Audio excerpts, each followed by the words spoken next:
We've been gone a long time. We back now.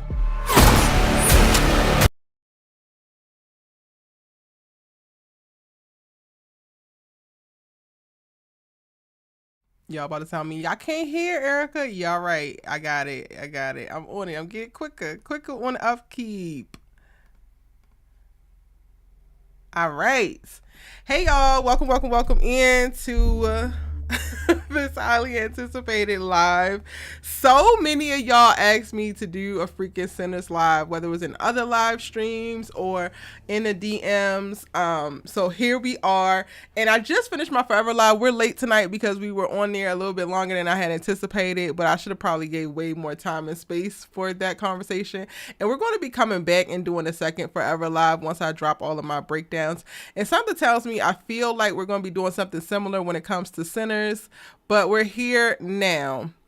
Hey y'all, welcome in. I'm really excited to have this conversation because this is a film that I have not been able to get out of my brain in the last month. It premiered April 18th. I think I went to go see it on the 17th because I went to a Thursday night show, and then I turned around and went there for a Friday night show. I think I went to go see it 3 nights in a row when it first premiered, and I've seen it now 5 times. And I'm not ashamed because I'm probably going back. Not even probably. I'm definitely going back for a 6. I think I might final out at like 8 unless they bring it back into theaters some other time the rest of this year. It is currently sitting at $280 million. We're trying to get it to $300 million so that it can beat Avatar as one of leading the box office in reference to all time for original ideas. That would be an amazing thing for Ryan. But at the end of the day, the film was freaking phenomenal. It was so unexpected. It was so just out of the box, but then still so damn relatable.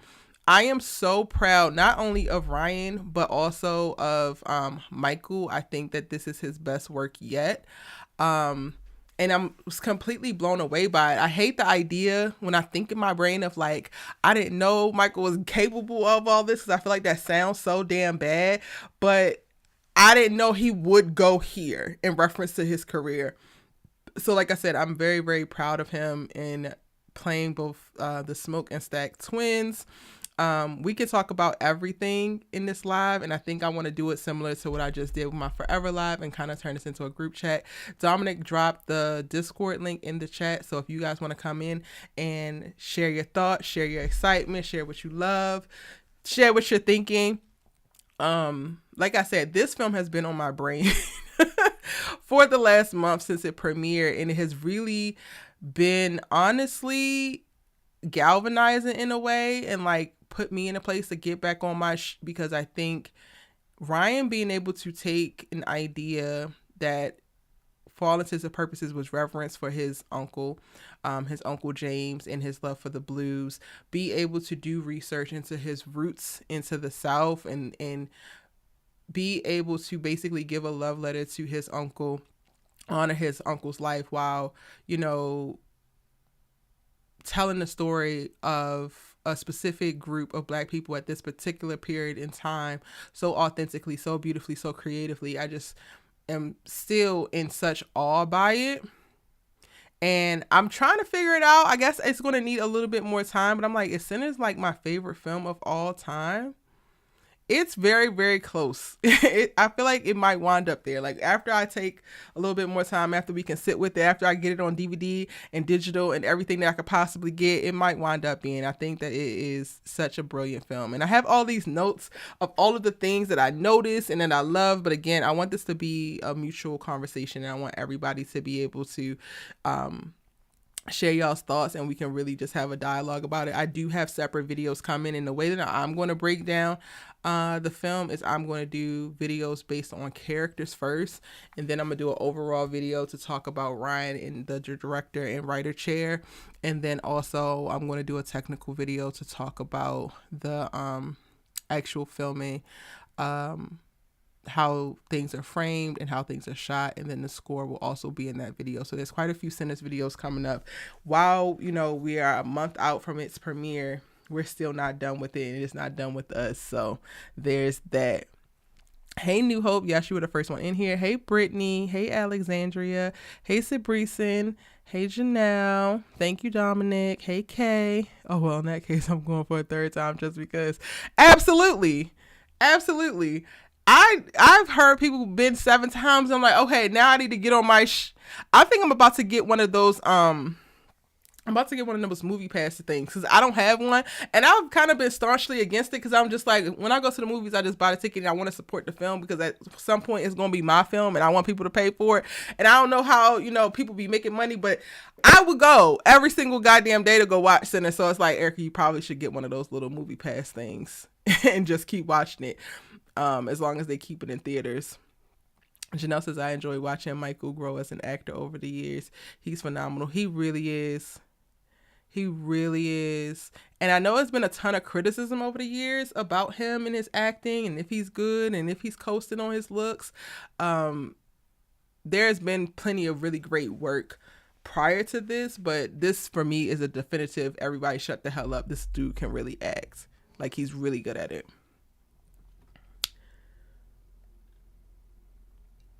Happy birthday to your dad, Dominic. Go and have fun with your dad. Listen, like I said, we'll probably wind up doing a part 2 to this Sinners Live. Okay, where do we want to start? Where do we want to start? I know where I would start, but that's because I'm obsessed. And I be telling all my damn business on here. One way or another, I be telling all my damn business on this channel. Where do y'all want to start? What do you want to unpack first? Where is the Lawrence report? Because I know he voted for it being on Friday. And he was just in my Forever Live. He shut down the haters in this road, period. I also, I have watched so many I think I watched every one of their interviews that they did during the press run that got released. And Michael seems different. And yes, this is the parasocial relationship, parasocialing, because I think I probably have been in a room with this person once, but never actually met him, don't know him from a can of paint, only know him from his work and all of that. But something feels different in watching him in those interviews and how he's carrying himself. I think that there's a bunch of life factors, a bunch of things that you can kind of point to that could have influenced what we're seeing on screen, in addition to him really committing to the craft and to the artistry of it. So yeah, I'm really, really proud of him. And if the things that I believe are happening for him personally are actually happening, then that's just really dope. And it's cool to watch a man just really grow into himself. Sabrina says the characters, but which characters? Because there's one character who I would just start with and I would just talk for the rest of my life about. Can y'all guess which character I'm obsessed with? Have I said it already? Have I said who I'm obsessed with? I don't think I have. I don't think I've talked about Sinners publicly. I've just talked about it to everybody who will listen in my life. My cousin, y'all, shout out to my cousin who I was on the phone with the other night. And he was like, yeah, me and my wife went to go see Sinners. It was all right, but it wasn't that scary. It was mid. I said, it was what? Well, it wasn't really a true horror movie. I said, yeah, because half of the damn horror was just the things that we still are facing every single day, but it was just a little bit older. The racism, the white supremacy, he's like, yeah, true. So that's a little bit genre bending. And then I went into this rant about my favorite character in it, and then by the end, my cousin was like, oh, well, when you put it like that, you right, this shit was fire. I said, exactly.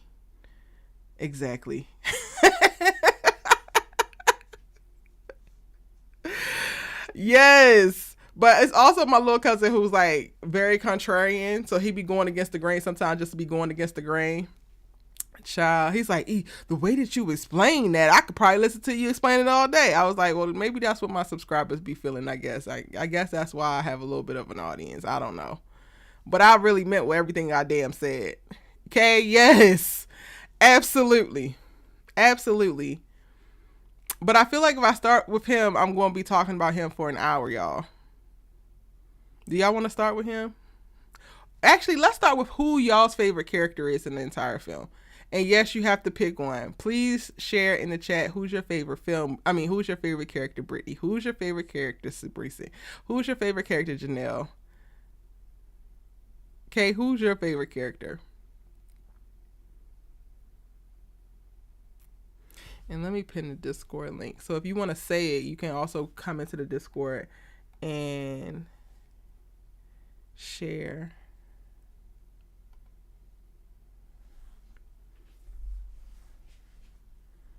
Smoke.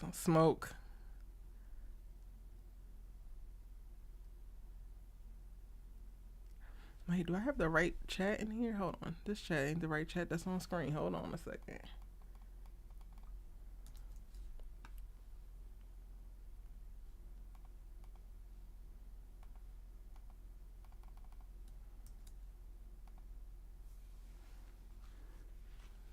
Okay, there we go.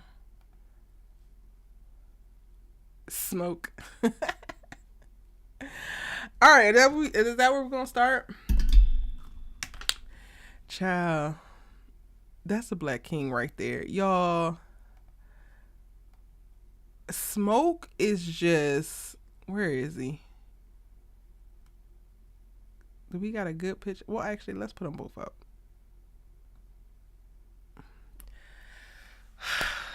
Smoke is such a grown ass man. It is kinda ridiculous, but his character is also very tragic, like when I really think about it. But the part about him that's like so tragic is honestly what I think makes me so like obsessed with him. Smoke the soldier, the older brother of the Smokestack twins, right? He is the man of few words. He is the man who's moving with muscle. He's so incredible because he, to me, is the personification of what people believe they are doing when they claim to live their lives for others and they claim to really be sacrificing for others but still be moving with very like selfish motives. And that's the whole tragic thing for me about Smoke as a character, because I truly believe that like Stack was the love of his life, and I truly believe that he was only living and breathing at the time that we meet him in the film because his brother's alive and his mission is to keep his brother alive. And when you think about it, it's like, damn, that's heavy. It's noble, but it's also very, very heavy. I think that he's experienced so many things, so much trauma, so much grief, has seen just so much that he defaulted probably at a very young age, honestly. Maybe when he was forced to kill his dad to protect Stack, he was forced into like taking the position of like Stack's guardian angel right next to him, living and breathing, and then that became his identity. And I don't think that it helped when he lost his baby. And I kind of wish that we could get like a prequel, even though, you know, Ryan speaks about this being a full meal, which it is, and not really wanting to do the whole franchise thing, which I totally get. But I don't need to see after the movie. Y'all could, anybody who's root for that, that's for y'all, because I don't want to see the shit. I really don't. But to go before this and to see maybe them in Chicago working for the Irish mob and the Italian mob, and how they came, you know, to how they concocted that plan. Before that, bits and pieces of them going to war, where, you know, Smoke inevitably developed his PTSD and the tremors that he has in his hand. I would love to see the moment that he stopped cultivating dreams of his own and he allowed his brother to basically like take the place of what would be dreams and ambitions. Yeah, what are y'all's thoughts on that? How do I live call in? I don't see it in the Discord. So when you join the Discord, you should be in the waiting room, and then once I see you pop into the waiting room, I can bring you in, and then you'll be on live with me.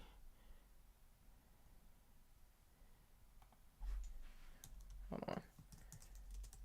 Make sure it's the right link.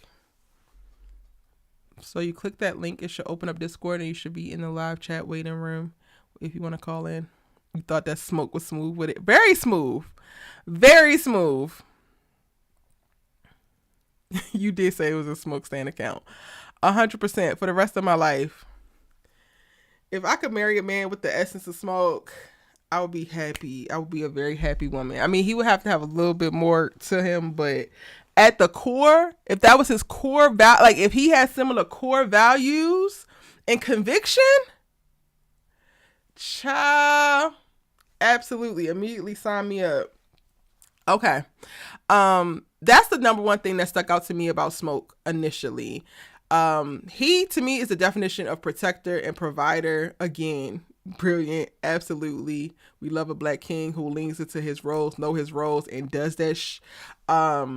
He is, I think, of the twins, he's the grounded one. He embodies protection, calculation, wisdom, and ultimately I think that he's the reason that the twins have survived this far, because Stack, while charming and definitely violent in his own right and can probably handle his own, he's too damn impulsive, and Stack is like influenceable, easily influenceable. That's what I'll say, but I'll leave that for when we get to talking about Stack. Okay, you're in, K. Hey, K. Oh, you left. I can hear myself. Hello. You keep leaving.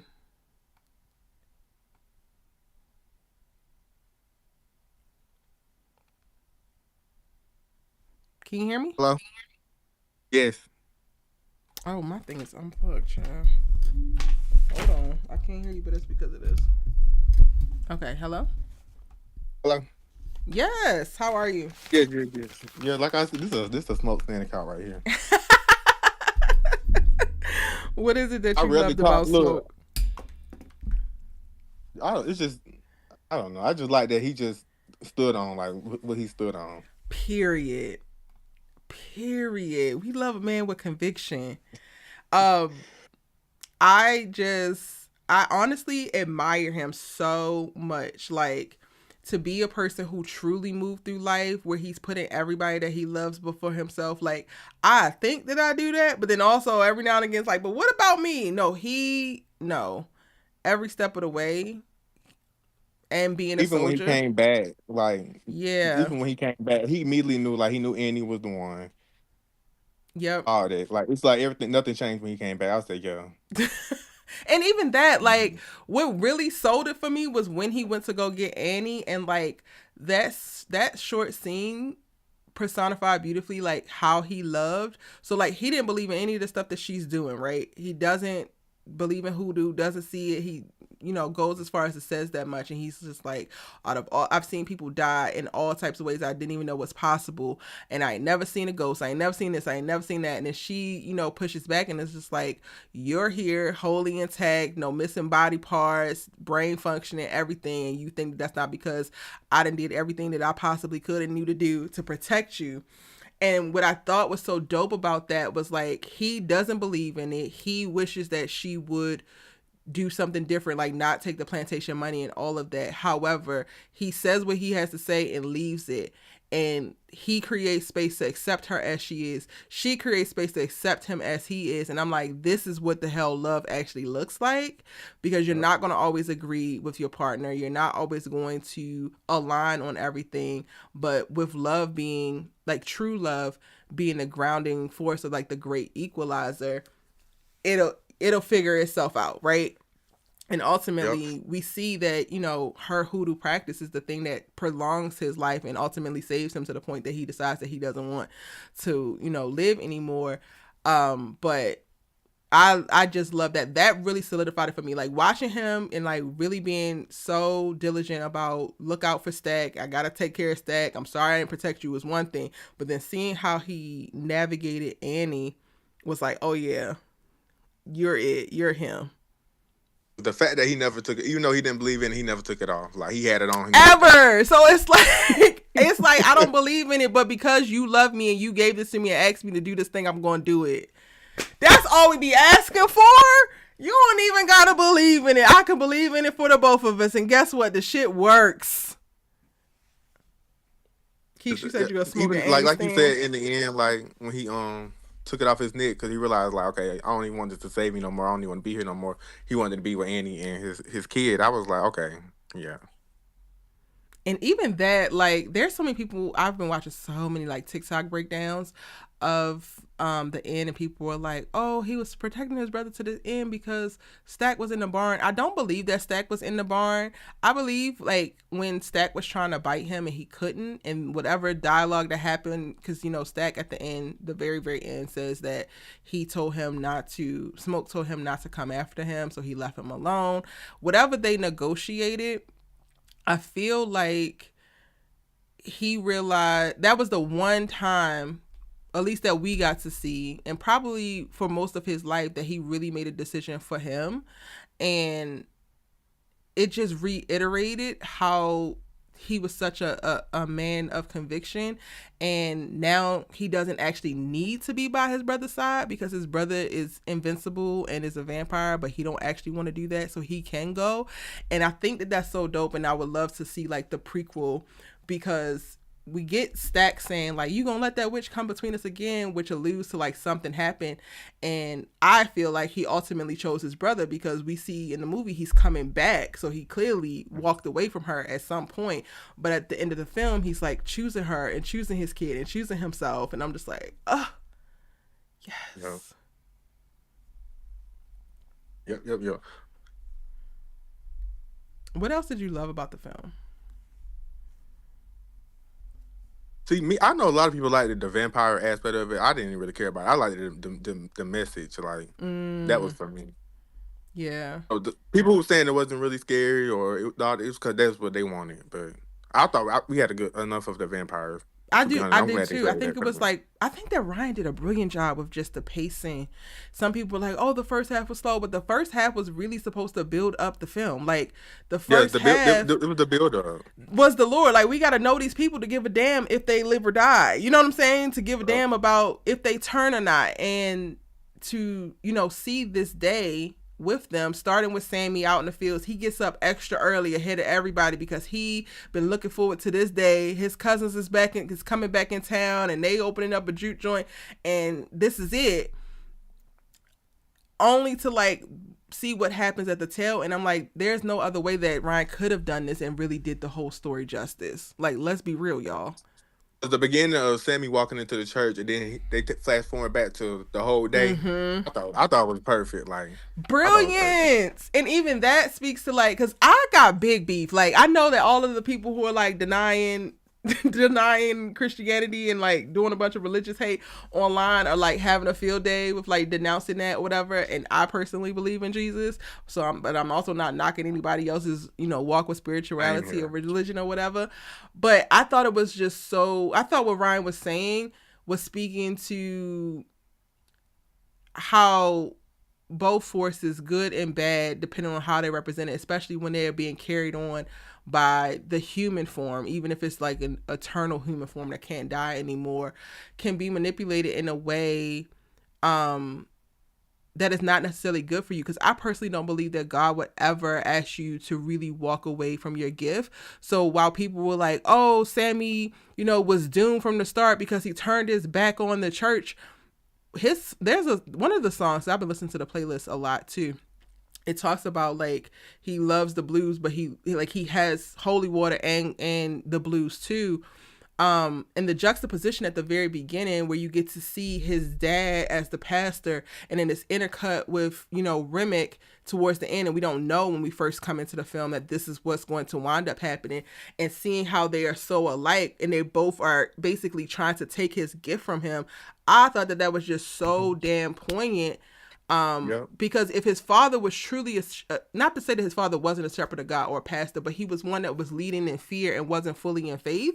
And I feel like those types of people are very dangerous when navigating your religion and being a religious leader, because his father is the type of person who is literally just pastoring over all these sharecroppers who are stuck in this terrible situation. They get paid in wooden nickels, and you're perfectly fine if they show up in their Sunday's best on Sunday, but you're not actually advocating for freedom. You're not actually putting them in a position to use the gifts that they had. I get that you're saying that he shouldn't be at the juke joint using his gifts, but if you think that the sole purpose that he has this beautiful voice is to just stand here at this church with you and basically pacify the masses so that they are okay with their regular day to day, then something is wrong with you as well. Like, I don't believe that that's what God wants for us.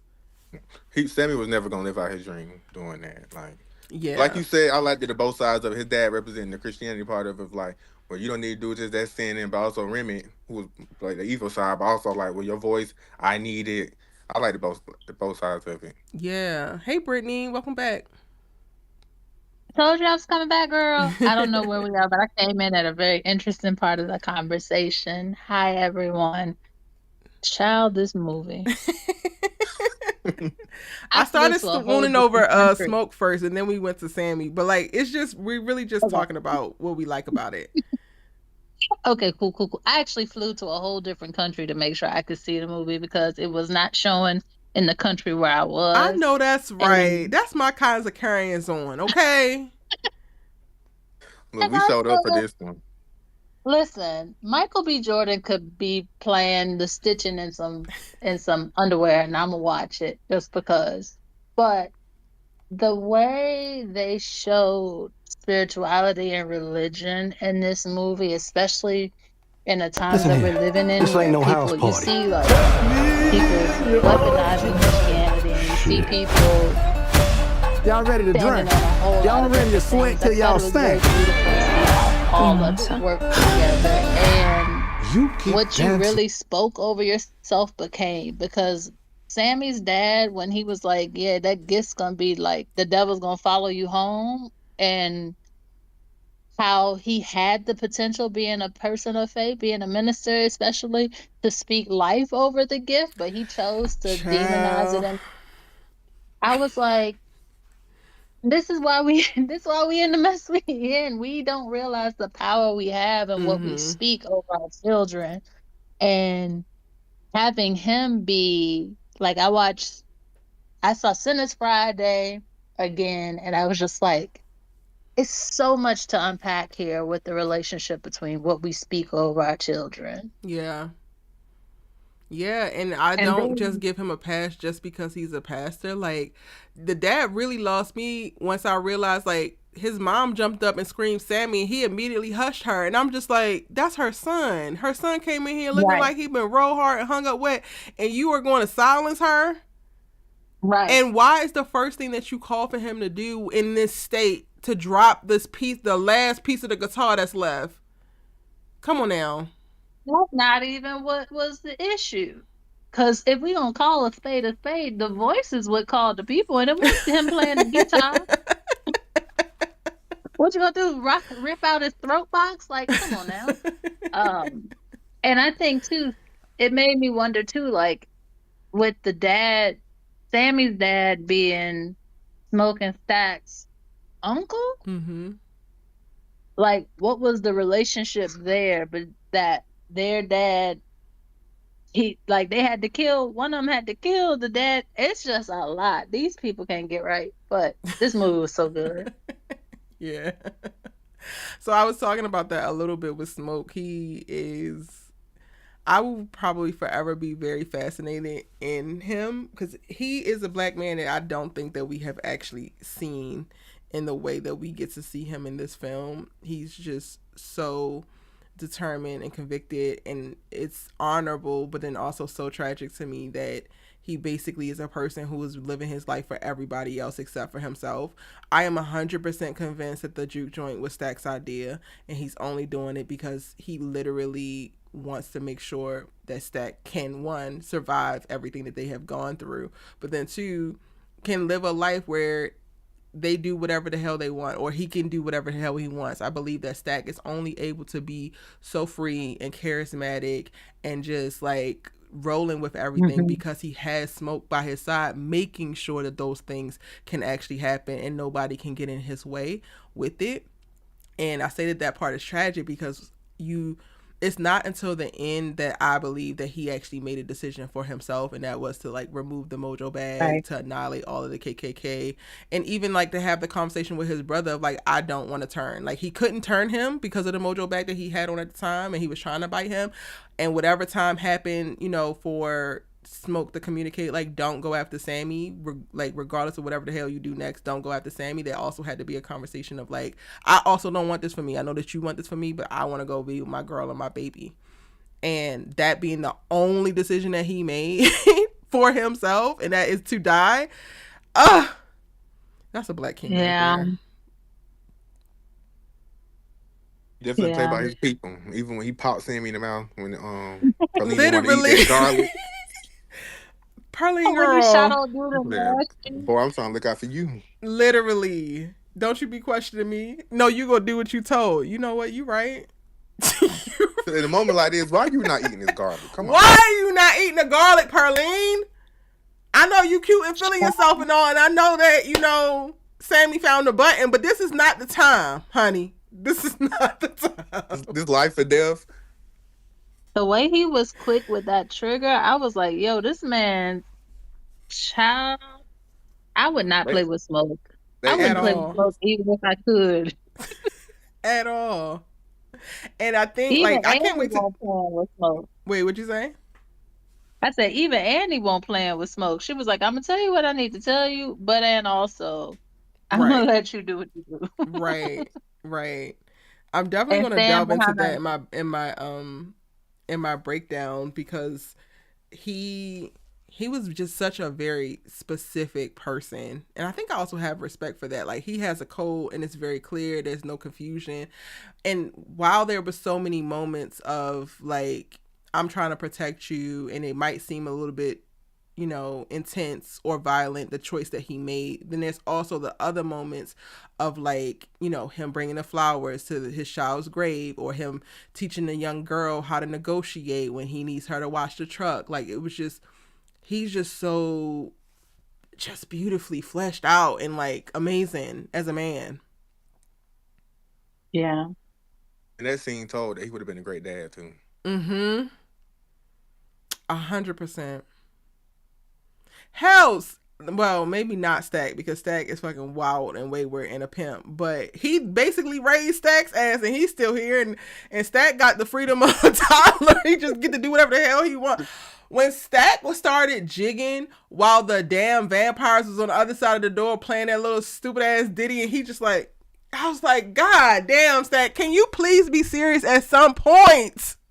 No, he is such an unserious person. If Smoke was not alive, that man would have been over. Like, he would never survive. Because what do you mean you're sitting up here jigging to this? Like, you know what? That's a little catchy. Maybe we should let them in.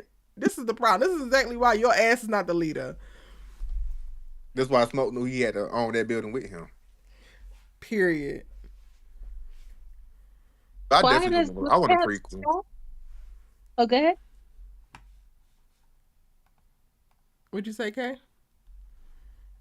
I was saying I definitely do want a prequel, because even with their dad, like, we know that the dad probably blamed Stack for the reason the mom passed him, because I think they did mention that one twin got stuck. So I'm assuming it was Stack. That's why he was hard on Stack. But I do want more details on that. Yeah. Hey, Keish, welcome in. Hey, can you hear me? Yes. Okay, I've been waiting forever. I've been waiting for you at the door for this. I know. The whole movie was awesome. I love, like, Ryan Coogler's brain is just like amazing. Just all the little things. One of the things that I caught was like, we can't let everybody in at the cookout. So you take it as you want. Hello. Well, I don't know why we're still trying to even invite people to cookout, but that's neither here nor there. Yes. I loved Annie. She was the pillar of this whole situation. Like, without her, none of them would have survived. Yeah. At all. And I don't know if you was in here before, but like, what I appreciate about her and Stack's love is that they appreciated each other for who they were, and while they had their very different points or things that they believed in, they loved each other so much to where that they didn't allow what they believed or what were their guiding principles to like encroach or like try to overly influence the other. They just did what they could in love, and then let everything else be. I think what was so beautiful about their love story is that they gave each other the space to be, instead of trying to make each other be what they wanted them to be. Yep. Like, he didn't try to change her even though he didn't understand her, but he knew that like you said before, everything that she did for him was out of love, and she didn't try to change him because she could have very well been like, well, I mean, he left, they lost their baby, and she gave him the space to mourn how he wanted to, and it was just, and it's like she didn't say it, but it was like the unspoken, the door is always open type of thing. Yep. And even to When that point, she I think had about in the apothecary, right? And he's just like, "I'll trade you," and she's like, "I don't want your blood money. You can't." He's like, "You can't go nowhere with this." And he's like, "I'm not going nowhere else." But then when you get to the juke joint and they're trying to pay with the wooden nickels, her and Stack communicate like this is all they have, but she's less forceful because she's like, "This is technically yours." So, and you can just see Wumi, like she's just like, "I hear you, bud." And to me, it's those little nuances that's like, yeah, like she'll stand her ground in her own, but then also she has so much respect for whatever it is that he's trying to do, and she's here to support regardless. Yes. And I wish we could have got more insight when Stack had turned and he was like baiting Smoke, talking about, you gonna let this woman get in between us again? And I was like, oh, so what happened in the past that she became like a thorn pretty much, was the reason he left Yeah. more of a Stack thing, or was it because he really just need, you know what I'm saying? Like I would love to know what that was about. I'm assuming she probably was making Smoke more mature, and Stack probably wasn't feeling it. I could totally see like her getting pregnant and then Stack being like, oh, okay, so this is what I mean, Smoke being like, okay, so now we're having a family, like maybe I need to get a house. Like I could totally see that being the point of like, okay, this is what my life needs to look like, and then Stack not having anything else but Smoke, and like, but no, so then that becoming a contention point. That's what I imagined it to be, but like you said, we don't actually get that. And honestly, it's some of the things that they kind of like give us, but then leave you to wonder, that also make it so brilliant, because it gives you things to take with you and to be entertained with without even having it definitively outlined for you. Yes. What is your thoughts on Stack and Mary? No, we haven't gotten there yet, but I was just wondering because, oh, I hate Mary so much. Oh, I don't like that lady. I don't. I heard And a lot of people saying that it was Stack's fault that she went out there. I was like, no, she inserted herself in that situation. She came over, she saw he was worried, she asked him, then she was like, well, let me go and stuff. Like she put herself, like almost like I've heard people say like a white savior complex. Like she put her like, oh, I'm gonna save him. I'm gonna make him love me by saving him from this situation type of thing. I posted one comment on somebody's TikTok about this opening night, and I said that her Achilles heel was her whiteness, and the way that them people were trying to eat my ass up. It was. And it's TikTok, so you only get a certain number of characters, so you can't really pontificate like that. But what I mean by that is her relationship with her whiteness was their doom from the damn start. One, in her playing into this white savior complex and like, oh, I can make him happy and like show him that he needs me, blah, blah, blah, blah, blah, blah, blah. That's on one end. But you still also have a contentious, resentful relationship with your whiteness because you resent the life that you have, even though it's a life of privilege with it. And because you resent it, you cannot engage with it in a way of true acceptance, whether you have some shame tied to it or not. You can't engage with it with an acceptance that would allow you to better see other white people, regardless of if this is like supernatural or not. These people were always going to be a threat. This always was like, what the hell is this? 3 random ass white people walking up the damn road in 1932 at a juke joint in the Prohibition era, and y'all in here getting drunk and turning up? Baby girl, it doesn't matter what the hell they have in their pockets. This was never going to be something good. You were never going to be able to use your whiteness for this moment, but then hate your whiteness in this other moment. It was 100% her goddamn Achilles heel. And the way that people wanted to jump over that because they seem to love Haley Steinfeld so bad. And I'm like, I don't even know who the hell this woman is. Never seen her ass before. I didn't either. I had no idea who she was before the movie. I'm sorry. But they love her down. And apparently Shamik Moore was losing his goddamn mind about her a few months ago. And I'm just like, baby, I wish y'all release yourselves from the shackle of white supremacy, because I don't have that damn problem. Yep. Because the fact that they but you know, automatically saw Annie as mammy or auntie, or they thought she Baby, was his mama. I had to log off because don't the piss me way off with these people. All those people made me so mad. I said I'm not even going to engage in that one. But they didn't see Annie and Smoke as a relationship. They thought that was his mother. We knew his mother wasn't around from the get go. Like, how you gonna automatically assume like it's just that they're stuck in and their it's classisms. the They way, saw a full figured black beautiful woman. Let's get it straight, because Wumi is beautiful. Um, 100%. Mhm. they saw this 100. beautiful woman, and the first thing they want to do is put her in the, oh, she must be a relative or something. No, she can be a love interest. Black women get and loved even on all day, every day.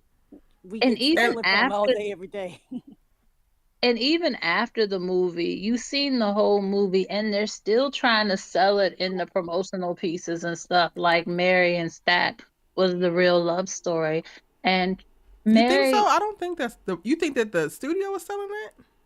No, no, no, no, no. The general public. Oh, The okay, general okay. public. You see, it's like I see way more clips and stuff of Mary and Stack's interactions than I do of Smoke and Annie. And it That's true. frustrates the hell out of me because I wanted nothing more for her just to get her ass on that train and get on out the movie. Like Even there was no that decision reason. right there was so goddamn selfish. It's like nobody, like, stack safety is not important because you got to get your shit off. Girl, go to Right. hell. And all these people that could kill him on the platform. I was like, somebody, anybody, everybody, why is this allowed? And it speaks to the idea too, like even when white people well to do meaning, well meaning, whatever the case may be, it's always gonna be harm when it's not initiated by people that want you there. Like they are telling you what they want and you are not listening because you are determined as hell to get what you want, to do what you want, to make it about you fixing something and to put the attention on you versus these people are telling you like you getting ready to shut all their stuff down just by being here. Even Sammy was like, "Oh hell, why is she here?" Like somebody do something because we all kind of in issues. Mary just worked my good last nerve, and I know From so the many people start. like her. I know so many people like her in real life that watching the movie, I was like making a list of people I wanted to tell off when I got home. I love that. My New Hope my says that cousin Haley's watched. resume is stacks, but her character is still crazy. Maybe, um, Yeah. and this is all shade to her, but once I left the film and then looked her up and then found out she's not on the right side of this Gaza thing, and also found out that she's marrying into a Trump supporting ass family. Like, Oh. I'm good on Haley, so I'm gonna go ahead and head you off right now. Y'all don't need to discuss Haley in the chat because I quite literally, she as a white presenting woman with 116 black that people want to hold on to so goddamn bad, um and I guess because of the stack resume has been lauded to the front and people were talking about, but she's quite literally a non-goddamn factor and just an addition to the antagonist of the damn movie. But other than that, I do not care Hmm. at all. So I agree. my cousin had said something really funny to his dad when he was watching this movie. He said, "Dad, I ain't marrying no white woman. I'm all black. I'm not marrying no white woman because she the reason why the whole situation happened in the first place. Like Literally. literally." And then I think it's interesting the way you were talking about in the situation of Haley. Uh, I don't know her situation, don't care, but baby, everything they showed in this movie told me about you in a certain way. Just I don't know. The symbolism in this movie was so crazy. Like anything, it was just so crazy. The blue and the red, all of that, just Hmm. everything. Ryan Coogler, you are a genius. I'm so serious. You are a freaking genius. The And symbolism was awesome. it's interesting to me how white supremacy works over time, and then also like y'all's obsession, not y'all's, I'm saying society, when I say y'all's obsession, with the curated ass aesthetic that you deem to be beautiful and the damn desirable, because then it was people working overtime, I believe, talking about, oh, she's just she's just white passing, but that was a black woman. And I had arguments online because they're like, she's a black woman, and I'm like, her socialization was not of a black woman. I don't give a damn if her mama liked black people and saved these little ass black boys. She still functioned, and whether they knew, whether the town knew or not, she still did not get socialized like Annie's ass. So what y'all not going to do is play because of this one goddamn drop that she actually experienced life growing up as a damn black woman. And what I have as my proof to that is at the damn train station when she walks up and says, "Hey boy." What black Child. woman is coming up to another black woman, I mean, another black person saying that? And then also, when we want to talk about the comparison between the couples, and I'm like so glad I get to get my shit off now because I just be on TikTok lurking. When we talk about the comparison of the couples, when we get to see Smoke go and see goddamn Annie, it is so clear that he is dropped in and there's something almost like spiritually connected between the two of them. When Little Miss Mary walks up, she asks, "Is this Smoke or is this Stack?" She don't even know which twin she's in front of. And y'all want to tell me that that's the true love in the damn story? Child. We already know that ain't the true love of the damn story, but Nor did she yeah. read the room. She saw how his not Smoke, but Stack's face was, and she steady went off on her rant trying to tell him. And this boy literally, they could have easily snatched him up and hung him right there at that Girl, train she was station. just trying to get that little, you know what, ate again. That's all she was concerned with in that moment. We see you, honey. We see you. Even in the post credits with the little fake ponytail, I was like, I hate when white women put on blackface to an degree, like And come burn the whole sashaying her ass in with the way the first time, and I was so glad it was the post credit scene because the way I try to be very good. I don't want to be one of those black people, but I ain't knocking those black people in the theaters because y'all do you. But the way I hollered, "Oh brother!" The slow motion and her with that fucking lollipop, I almost lost. Yeah. Yeah. Yeah. Mm-hmm. I literally was like, okay, is this art imitation life? Like for real? Oh my God. And to What get in the online world? with all these people cape and talk about something, yeah, she's a black woman and she was suffering because she was forced to pass. Oh God. Oh, No, she woe is wasn't. her. She was Giving a only damn black rich ass husband, plantation, never having to work, and she, girl, what you tell them She people? was If you don't get the fuck out my face, that. she was and only black and it people are suited her. people are trying to push now too, like she is a black woman. I said Haley is not a black woman. She discovered her genealogy during this project. Like there is no black woman in that woman. She is portraying a character and now kind of blurring the lines. But and no shade. I mean, I don't know her from a can of paint either. So live your life, whatever. But no, there's enough struggle out here that people always want to take the rhythm, and Mm. now all of a sudden you make a movie about blues and you know something. Girl, hush, sit down. I think it's Exactly. so So basically the interesting. black one suited her. I think it's so interesting being in my position of like critique and commentary and then engaging with the audience around these different things because the more I do it, the more I'm affirmed of like not only does art like imitate life or like make the social commentary on life, but specifically how the audience responds speaks to where people are at. And going back to the whole conversation around um Annie being a mammy, like aside from, you know, what she is given visually that they're trying to tie that to, I also think it speaks to a wounded generation who doesn't really know what partnership and love should look like, and they have been lied to or believe the lie that it is mostly sexual, you know, desire and romance in that way, and not like how many people can't even register the nurturing that should happen in your romantic relationships. You don't just get nurtured by your mother. Hmm. Yeah. I think we're taught that. That's fair. I don't think we're taught that. If we were, then we would probably be more knowledgeable when it comes to love. But I don't think we were taught that. I think it was literally we watched movies and then we were like, oh, okay, that's how it's supposed to be. Like, no, it's not. And Mm. it's so sad when you see it on film and then people are like, oh, yeah, they need to be together. And you're like, but why? What did they do that was so important? Like, where was the connection? Where were they actually, you know what I mean? Like, you don't see that. Yeah. So that's what I'm saying. Like, I don't, When Annie put her hand on Smoke and was like, "Your body remembers me, child." Well, And y'all try to compare when goofy ass is down there at the thing talking about getting her coochie ate. Like, that's what she talking about, and Annie talking about something. Your body did not forget me. They are not the same.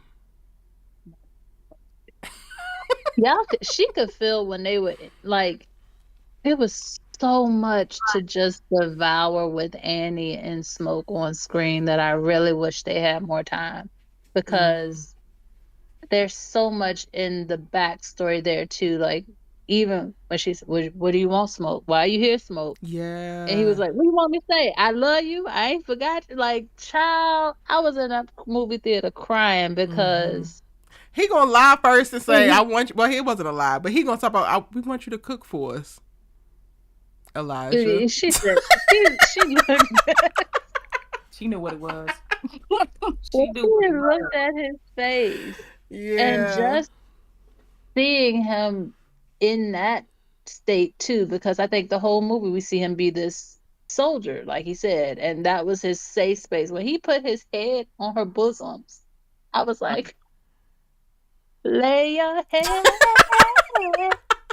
on." Listen that noise. I thought you were about to say "Lay Your Head on My Pillow" by Tony Tony. Oh, that too. I was going But with it.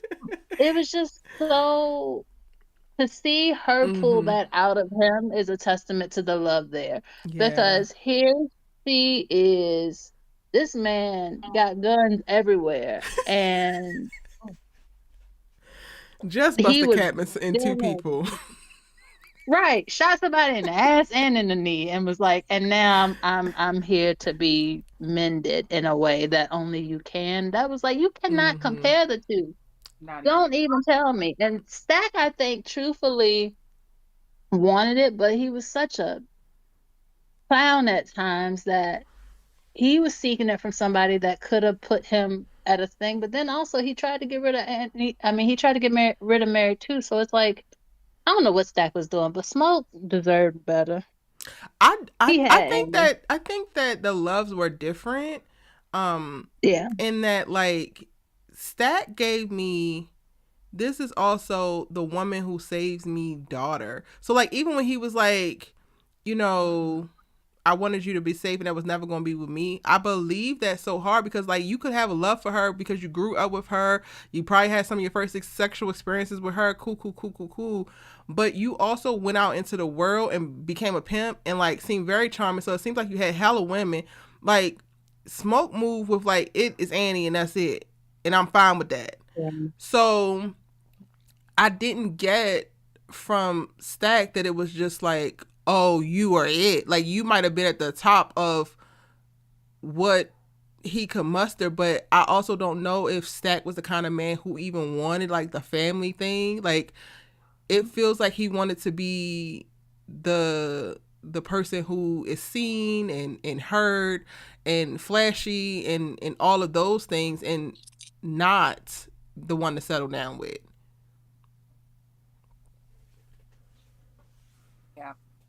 I think I would love to see a prequel on this to see how all of that like came about because I didn't see the connection with these two, to be honest. I was like, okay, it just kind of gave me like, I know you.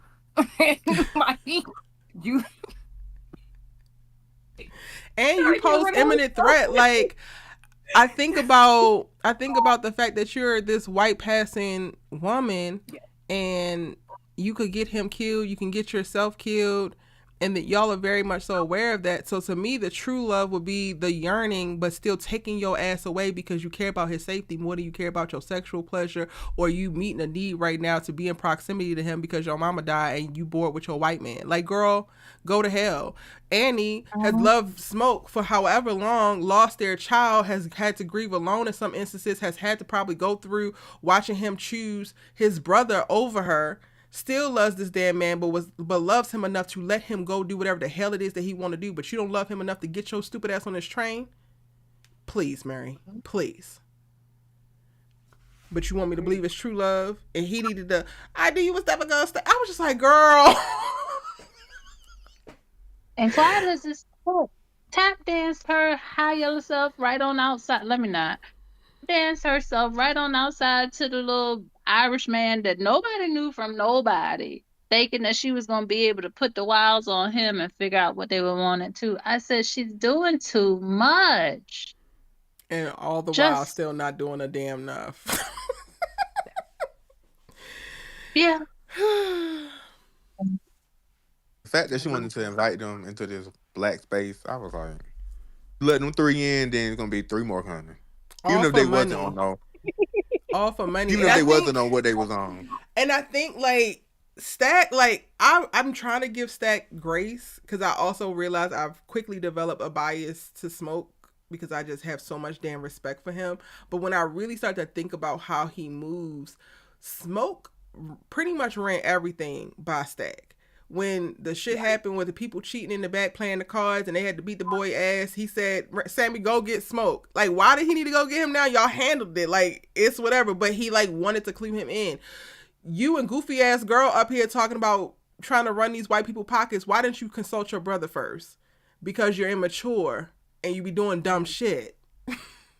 I, anyway, yeah. Symbolism. What a symbolisms, man. It's crazy. Just crazy.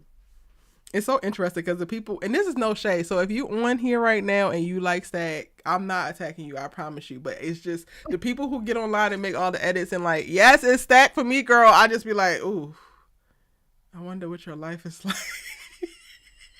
Definitely Smoke for me all day. Okay. I don't know. The choose Stack just feel like you choosing chaos. Like you're just choosing instability.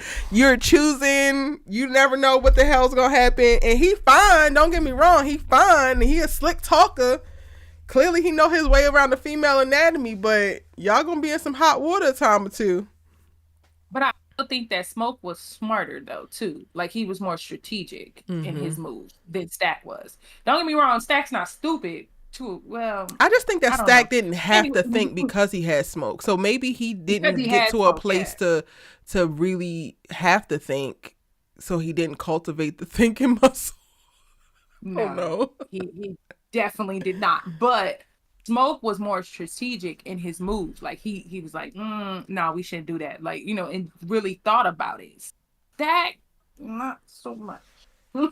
But then that just speaks to their motivations. Like I think Smoke was very much so motivated by keeping his brother alive and, I guess getting validation from that. And then now that we're back and after he turns, then it becomes, oh, I need to keep Annie alive. I need to make sure Annie makes it back home. He's less worried about his own life.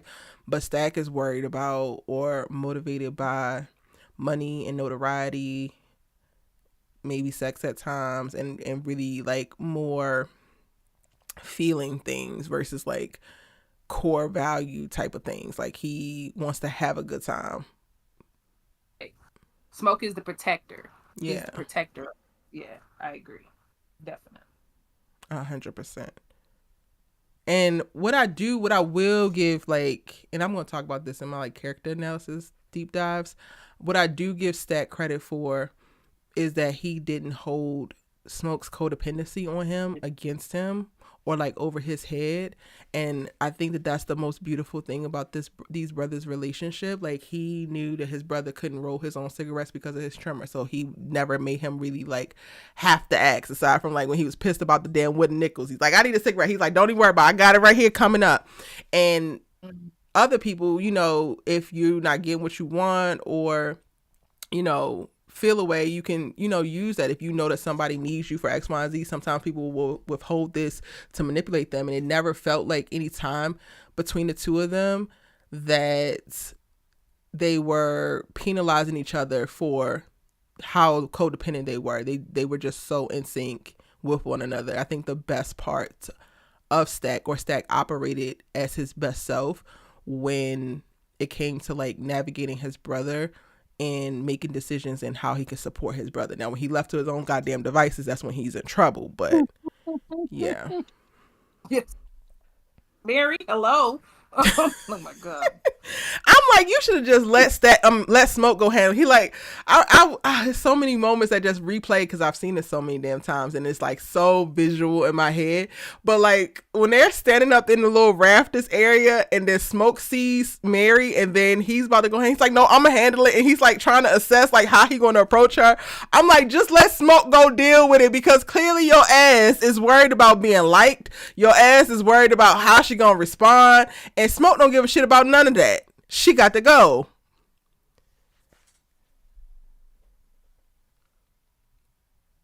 Yes, Keish. Stat got to live carefree because of Smoke's cautions. 100%.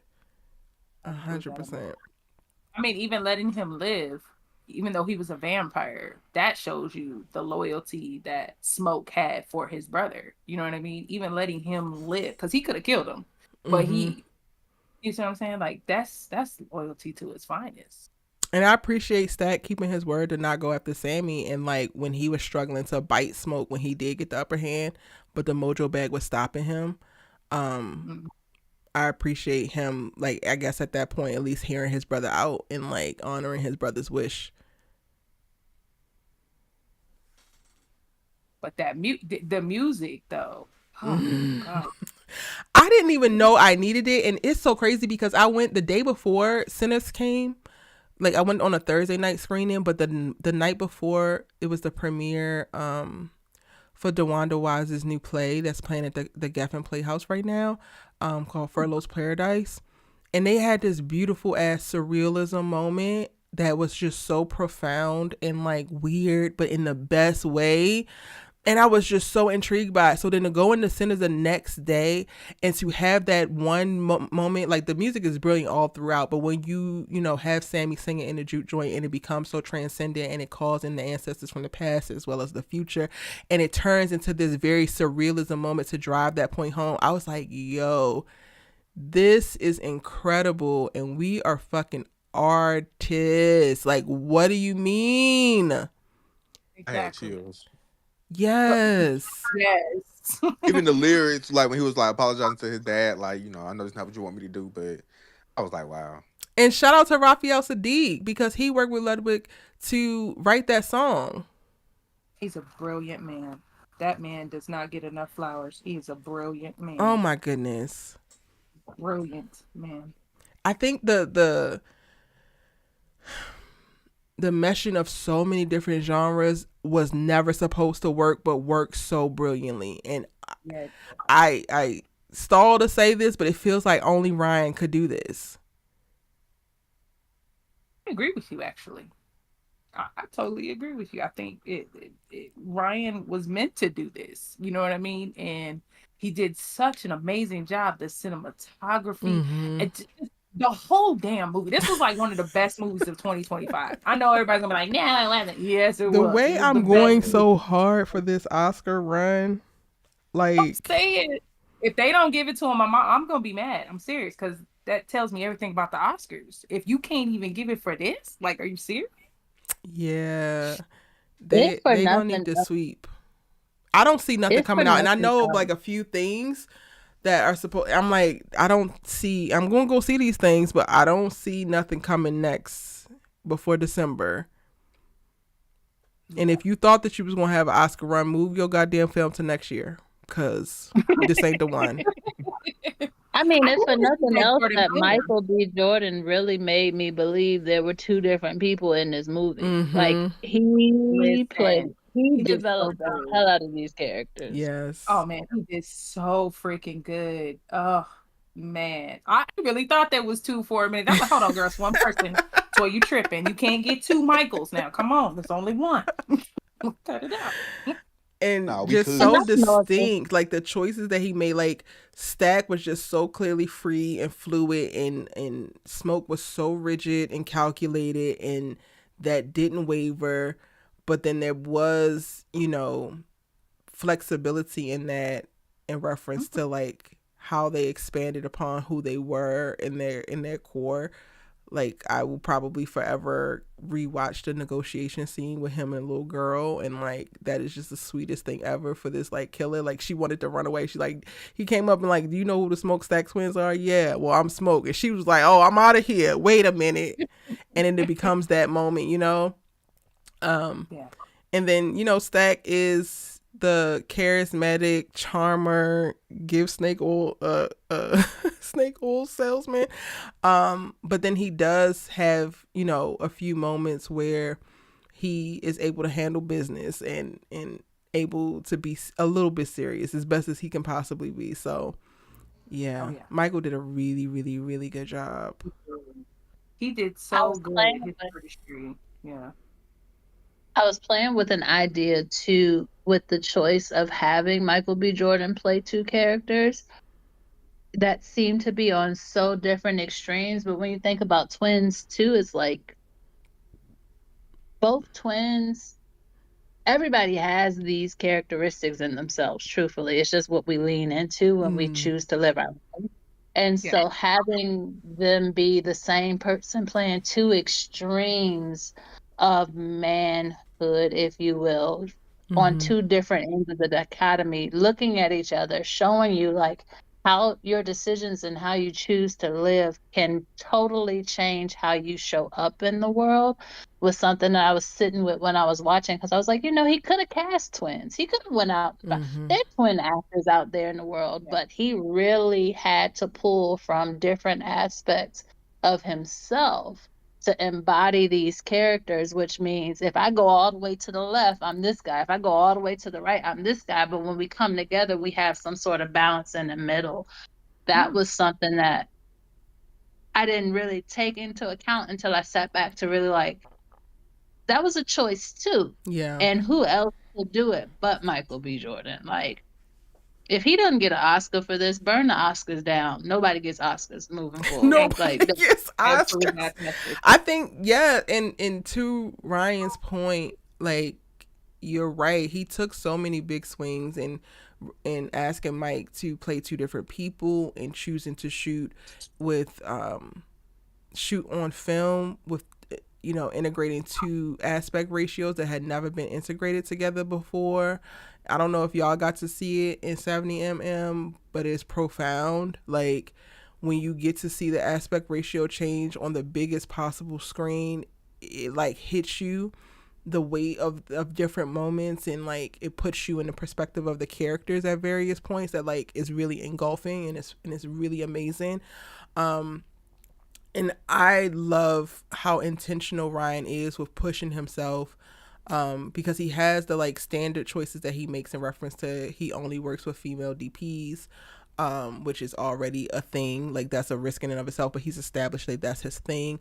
But then now, and like taking the different film formats and putting them together, asking Mike to do the twin thing, like I have so much respect for Ryan as not only a filmmaker but a visionary, because he literally is cultivating visions, and I think that that is becoming rarer and rarer and rarer in our industry.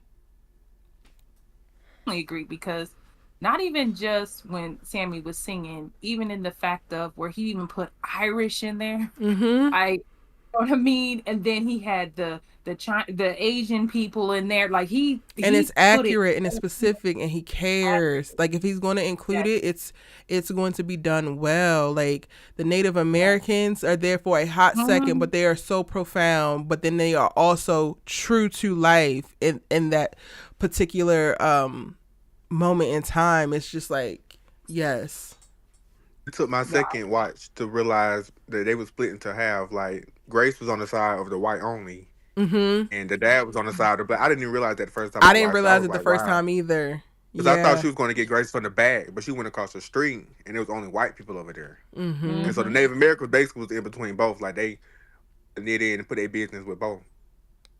I need to see more about them Native Americans though. I want to see them as a I'm ready to vampire. get to Grace. She made me mad. Oh, she annoyed the hell out of me. I was like, can we slap her? But that speaks to the, the social commentary. Like we were talking about it with Mary's character, but it was happening on so many levels. Like with the Asian Americans who are having to navigate two worlds that they don't really get accepted into either fully.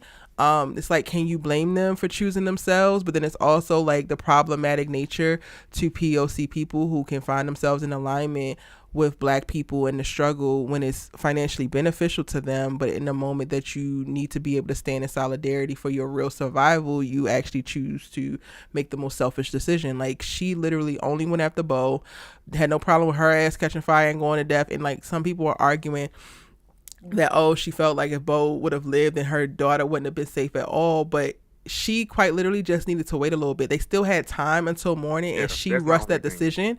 She could have given him a little bit more time to think. Like at the end of the day, they wanted Sammy. They were not going anywhere. They damn sure wasn't going into town.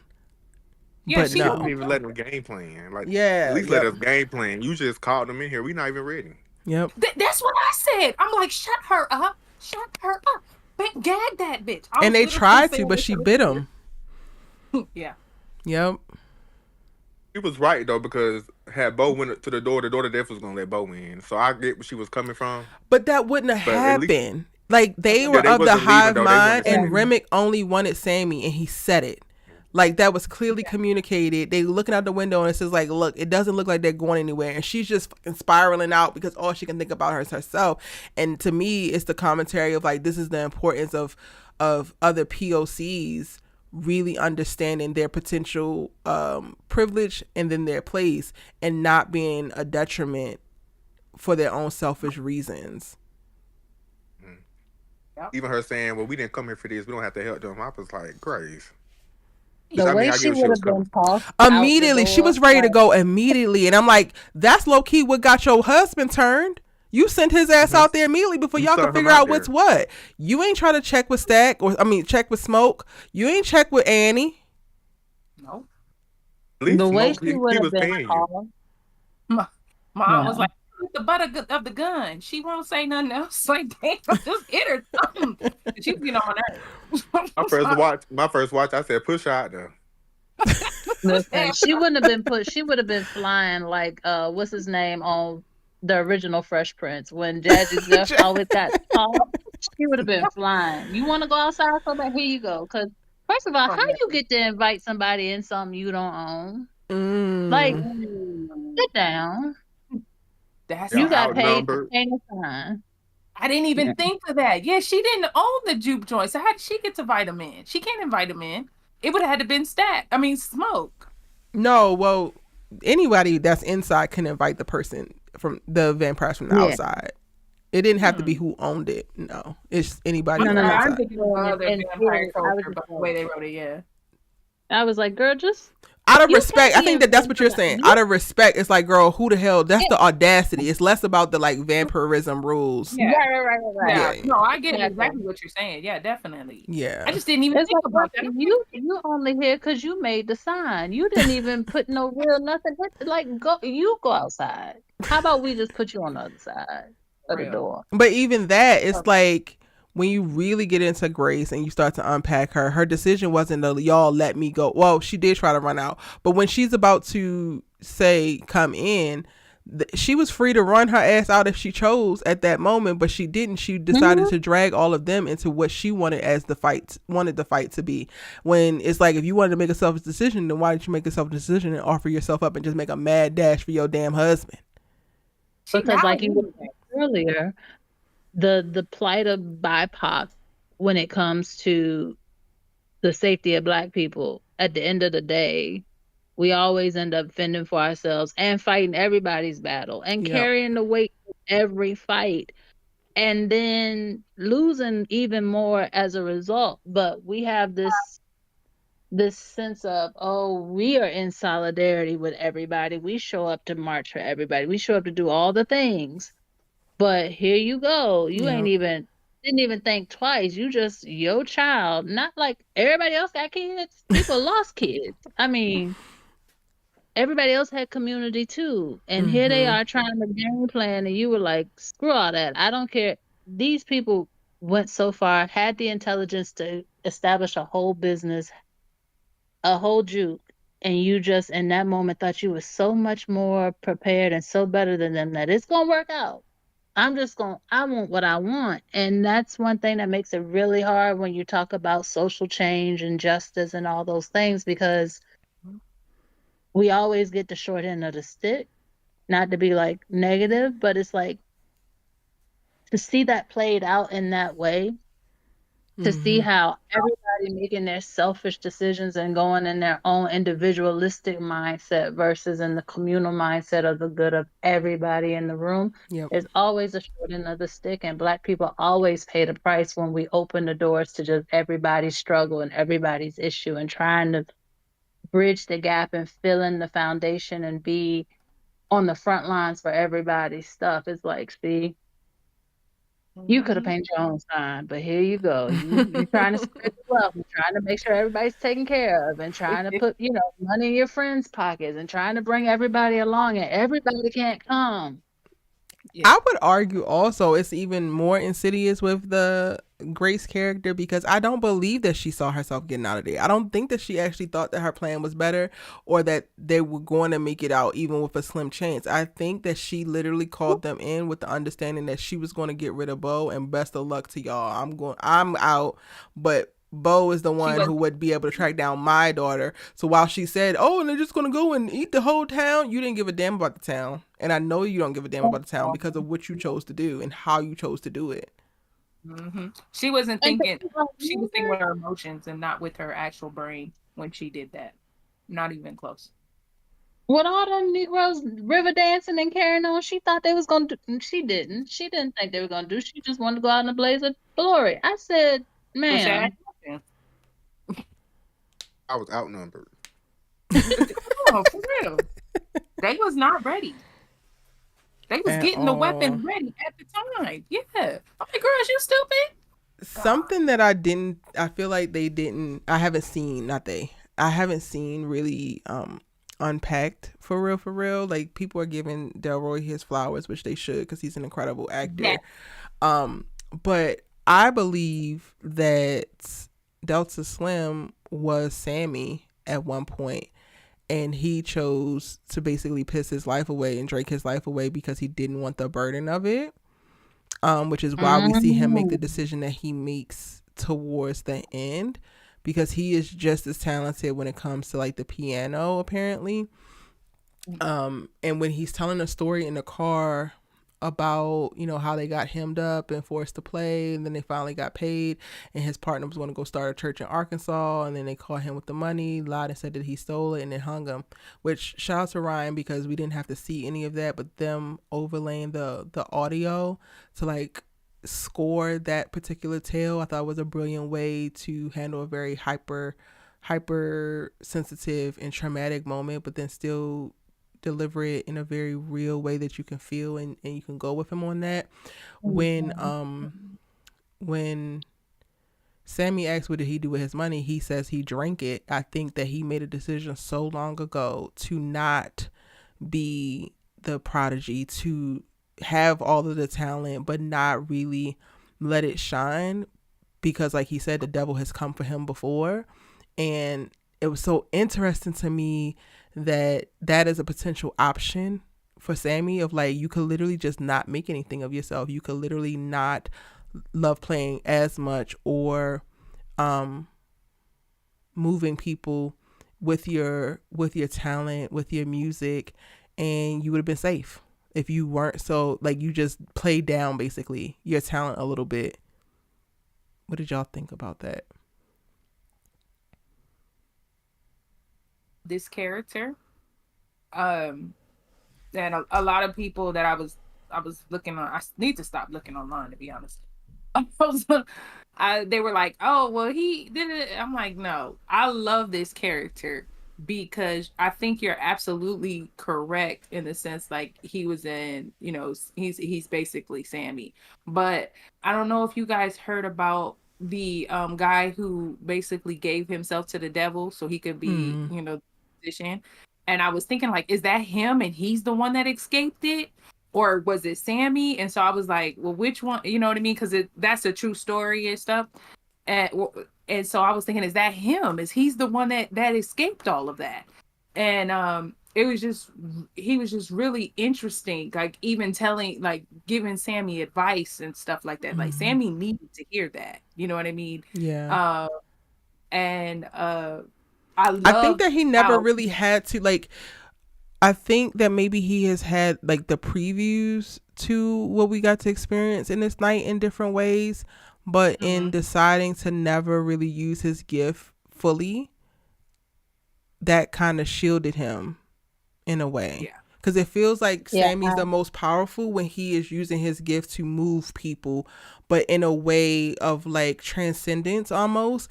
When we meet, Delta Slim, he's at the train station performing for people half drunk, but it's like not to the level that they really understand. It's not to the level that's calling on any ancestors for real, because it's like he good, but he just like kind of good.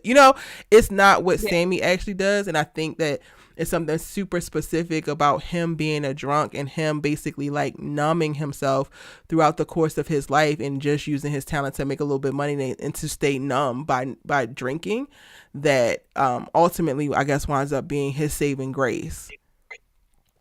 yeah. I was when you brought that up, Erica, it made me think about the fact like a lot of people don't have a fear of failure, they have a fear of success. Mm. And when it comes to Delta Slim, like he had a name, so people knew who he was, people knew his talents, but to not go as far as being transcendent and really stepping into the purpose of his talent was a choice.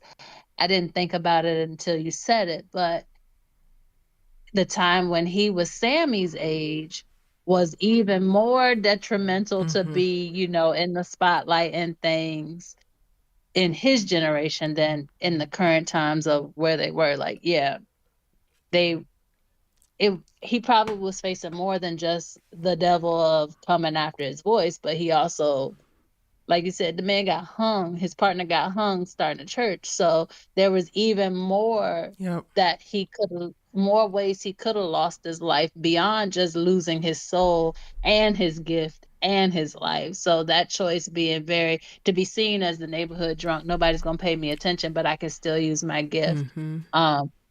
Very, very, I never see, there's so much to catch in this movie when you really just sit with it. I'm gonna rewatch it now. And I have to rewatch it now. and And even now with us see what's talking going about Delta Slim in this way, I'm like thinking about the projections on what that looks like in today's society, and like just on. using musicians as the artists in question, right? Ryan, personified this threat of like vampires coming for Sammy's voice.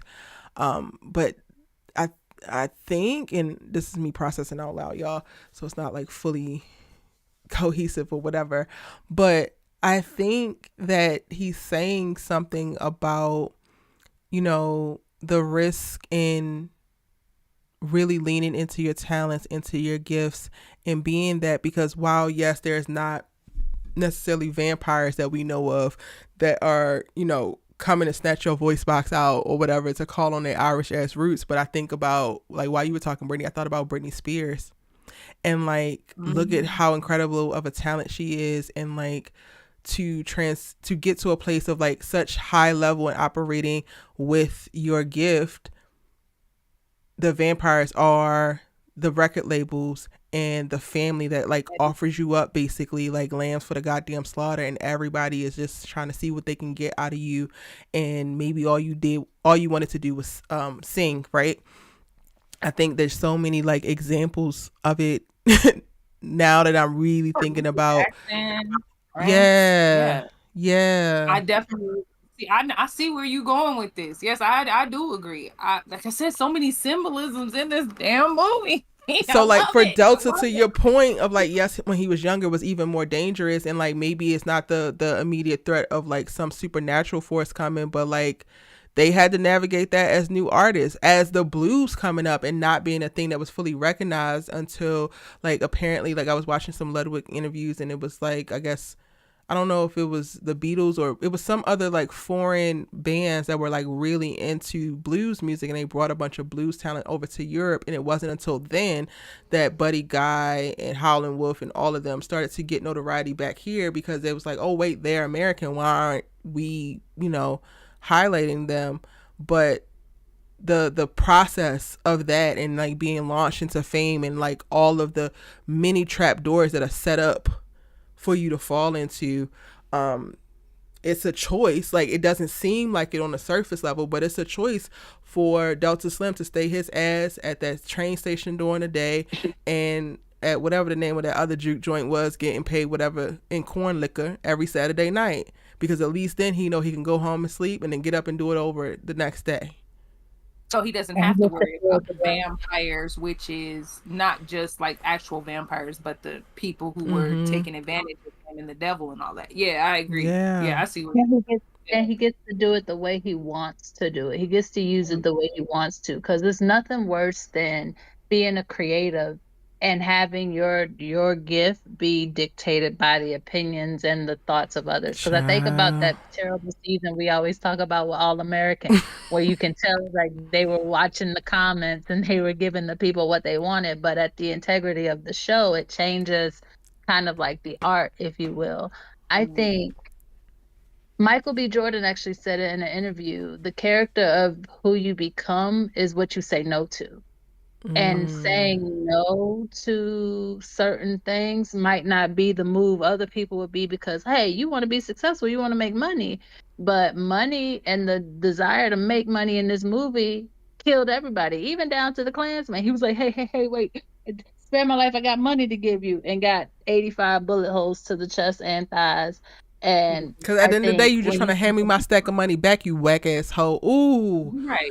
Ooh, I could. Ooh. I'm not going to go there yet, I because I do think want to when get to the clan at the end. That was so cathartic. But So good. We But I needed I, think it. when you get to protecting your gift, like, you have a lot of people will say, "Oh, your gift's not for you. You got that gift to share it with the world." But I don't always think that's true, especially if your gift is a space that takes you somewhere outside of the struggles you deal with every day.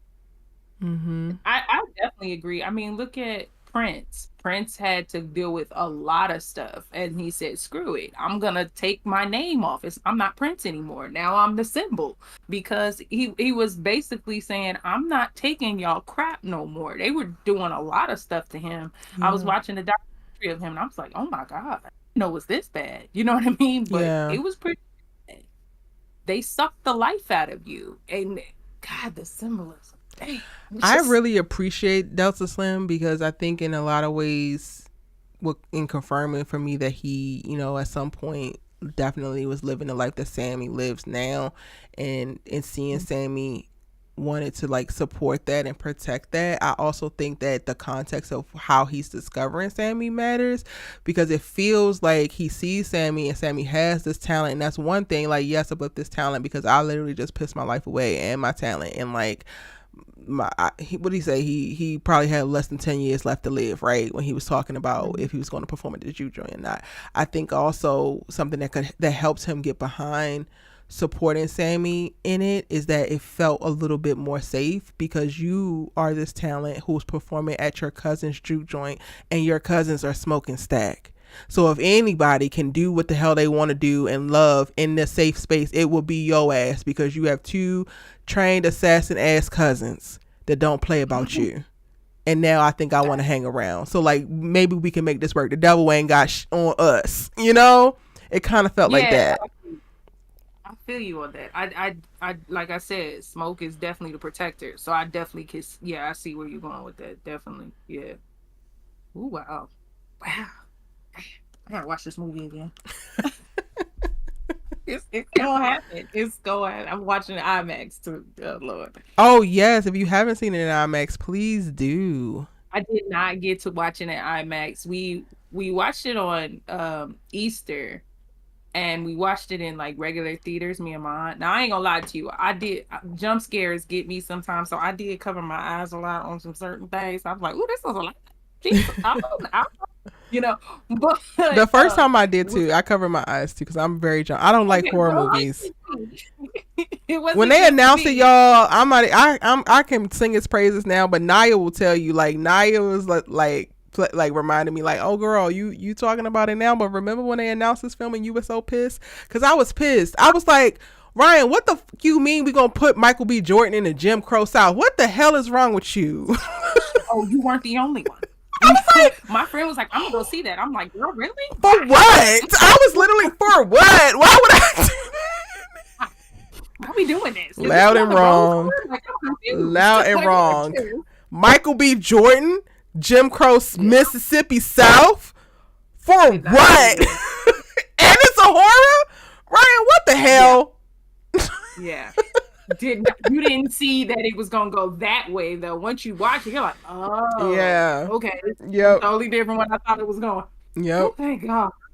And I also feel like you don't get on off, like he doesn't get off all the points that he wants to get off. He don't get to touch on the things in which he did if he doesn't bend the genres and lead with horror like this. So it's the only thing that makes sense. Mm-hmm. Keisha says, I heard Ryan and vampires and I was there. You better than me, child. Now I know. I have learned my lesson.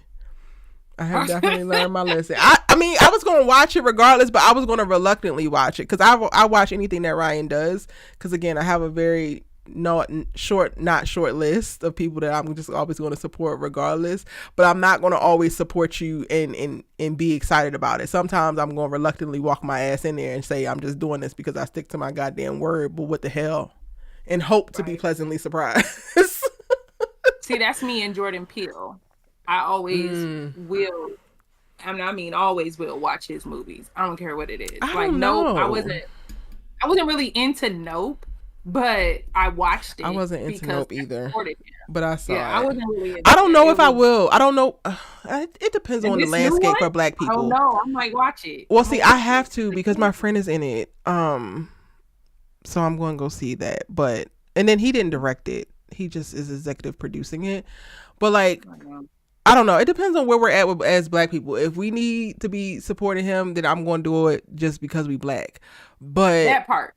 I'm also not I never watched Key and Peele. Like, I didn't even know who Jordan Peele was until Get Out. So. Oh, man. I'm not. Mad TV but see, that's not my thing. Like, I'm true, like a drama girl. For real. I don't give a damn about. I don't give a damn. But like, I don't like horror. I like Black comedies. Like, I'm not a 40-year-old version. I'm like, I watched it, but like there's some people who are like really obsessed with that like slapstick humor type stuff. That's not my thing. Okay. Yeah. I'm into that. I like stupid comedies. Some of them. Some of my favorites. Save you from your fate. This is too stupid. Yeah, so I didn't know. Like, I had no idea about Jordan until then. So I'm also at a place now where I'm like, I want to support him, but like, nope, really didn't land for me. Like, I get it in theory, but I didn't necessarily enjoy the experience. Now, I did enjoy. You did like Get Out? I did like Get Out. I enjoyed the performances though. I just felt like the story was a little shaky with Nope. And same with me. I felt that same way. I was like, but I love Kiki as the character that she was, and I love Daniel. Like, they did good jobs in reference to what they were given, but it just was the story. And then Us was already like, I get it, but also this isn't necessarily my cup of tea either. But brilliant performances again all around. Yeah, he's more like Twilight Zone. Jordan Peele is. He's like which apparently Twilight that's where Zone. the hell Ryan ass is taking us next, and I'm gleefully going because ain't my thing. But Ryan, I don't give a shit where we're going. I'm in a car. Yeah, the symbolisms in his movies is different than what Ryan's is. Ryan uses music. Jordan uses music in a different way though. But his symbolisms are the same exact way in the sense of Black versus white and all that stuff. If you pay it, like, you know. But I also think that their personal politics are different too, and that plays out. That factors into it too, because isn't Jordan married to a white woman? I think so. I thought it was Key. Was married to a white woman. I don't know. I know that Jordan also signed that stupid ass list or letter of solidarity with Israel too. So try not to keep up with celebrities because then I I get just, mad. I just I looked got it up. to. I gotta like check certain things now because if you guys stand on the wrong side of genocide, I can't mess with you. So I yeah. totally understand. Yeah. I just looked it up. Jordan is married to a white woman Okay. Okay. Okay. or It's both. white Okay. presenting somebody. I don't know. Her last name is Peretti, so maybe she's Italian. Who knows? I'm sorry. That was totally random. No, it's not No, random, but like that that also was feeds into it horrible. too. So it's also like Ryan feels like he lives the shit that he's putting on screen, and I can respect it more. Mm-hmm. Yeah. I'm gonna bet on black regardless. It don't matter who is doing it. I'm gonna bet on black all day. Child. So I watch whatever. I'm always going to support any black artist, Any of them? any of them. Bless your heart, No. baby girl. Bless your heart. Wait, let me. There's some parameters. You can't say any and then say it's a parameters. You're supposed to say the parameters first because that don't mean There's any. some parameters because there's some I can't. I'll be like, Okay, then that's all we trying to say. We ain't trying to throw a bunch out like just cuz, but also, girl, we right now in the pits of hell. This damn Diddy trial going down. Tory ass Oh, getting stabbed, and wow. now they coming at Meg Oh, again. Kristen got his stupid ass arrest. Like it's a bunch yeah. that's like actually good luck, But I'm talking about more in the movie sense, not in girl. the That too, child. Mm-mm. you know, this is the world we live in, unfortunately. That's why maybe I should start paying attention to celebrities, unfortunately.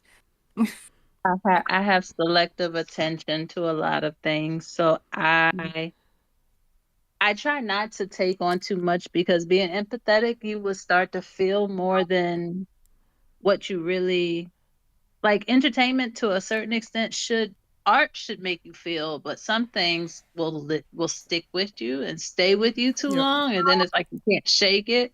And I'm like, Mhm.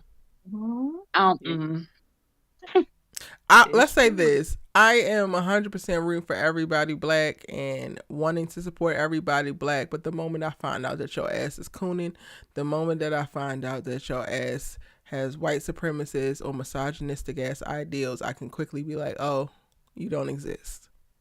That right there. I approve that message. That's Yeah. my thing. Yeah, I approve that I want to message. support all you niggas, but some of you niggas be tripping. Whew. Harriet Tubman left some behind on purpose. That's why I said, wait a minute, let me take that back. So I Hello? forgot some people. Hello? Y'all, we gotta get into the rest of this. This scene, and I only am pulling from the trailer because I'm also like, I'm so mad at some of the people I'm seeing online that like bootleg this damn movie and like put the whole goddamn movie on TikTok. I'm like, really, y'all, whatever. But this scene and most of the damn moments that play out at the door, while it seems like so like minimal in setup, I felt like some of these moments were some of the most profound, even in like the simplicity. And I want to shift and talk about cornbread for a second because I do empathize and like I feel bad for his wife and like him in theory. But cornbread was low key a menace for a little bit of this, and I'm just like, sir, how did y'all feel about When he cornbread? was at the door trying to come in. Oh my god. They was like, why you got to ask to come back in? You been Why you here can't like walk your big ass in here? I said, oh, that's right, Annie. Fact. Fuck him. He said that man brothers died. Said that his brother died, and we ain't doing what we need to do. Delta Slim said, and what ought we be doing? Being kind to one another.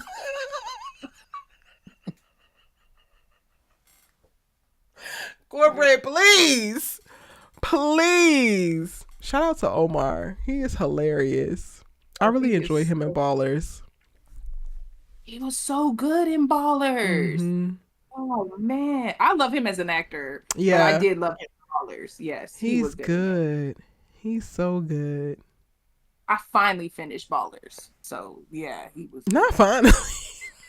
Child, it took me so long because everything else kept coming out, and I was like, "What's this?" Oh, okay, I'm hooked. And then I was like, I was watching Ballers. that in real time. I didn't know, like the first 2 seasons, I didn't know who John David Washington was. Ooh.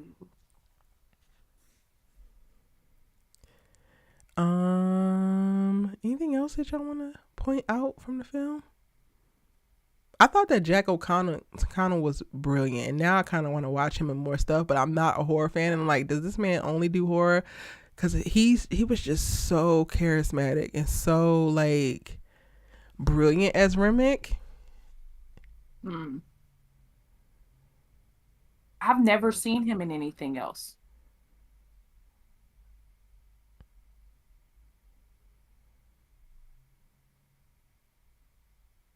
Child. I've never seen him in anything else at all.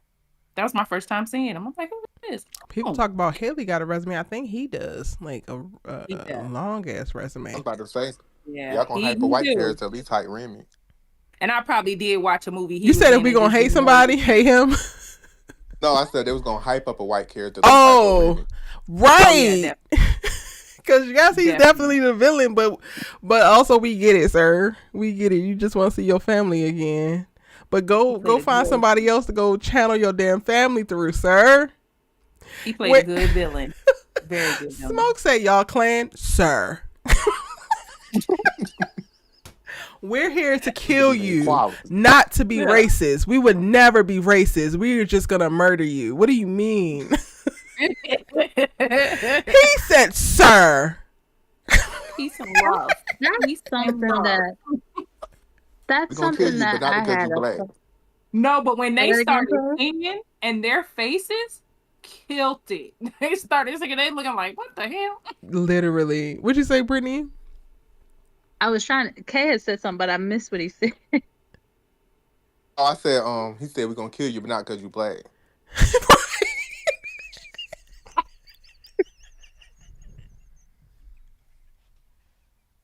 The whole idea of the Irish play into the vampires and then knowing the history of the Irish with the police force in America was not lost on me either. But I think it was interesting because I was talking to another friend about this. I said, he chose the house of the two people he chose because of their connection to the Klan. You think? And turned them. That's what he said at the door, didn't he? He was like, I don't think he chose them though. I thought he said he happened upon the right house, the right time. Okay. I thought he chose, but I was like, he was running from the Choctaw, and it was also the sun was still up, so he was burning, like he was burning at the time because he wasn't supposed to be out and exposed. So no, I don't think that he knew Joan and Bert and was like, oh yeah, let me go da da da da da. I think he was communicating it's lucky for you that I actually got them because this is what the damn plan was. That's what I think he said. They ended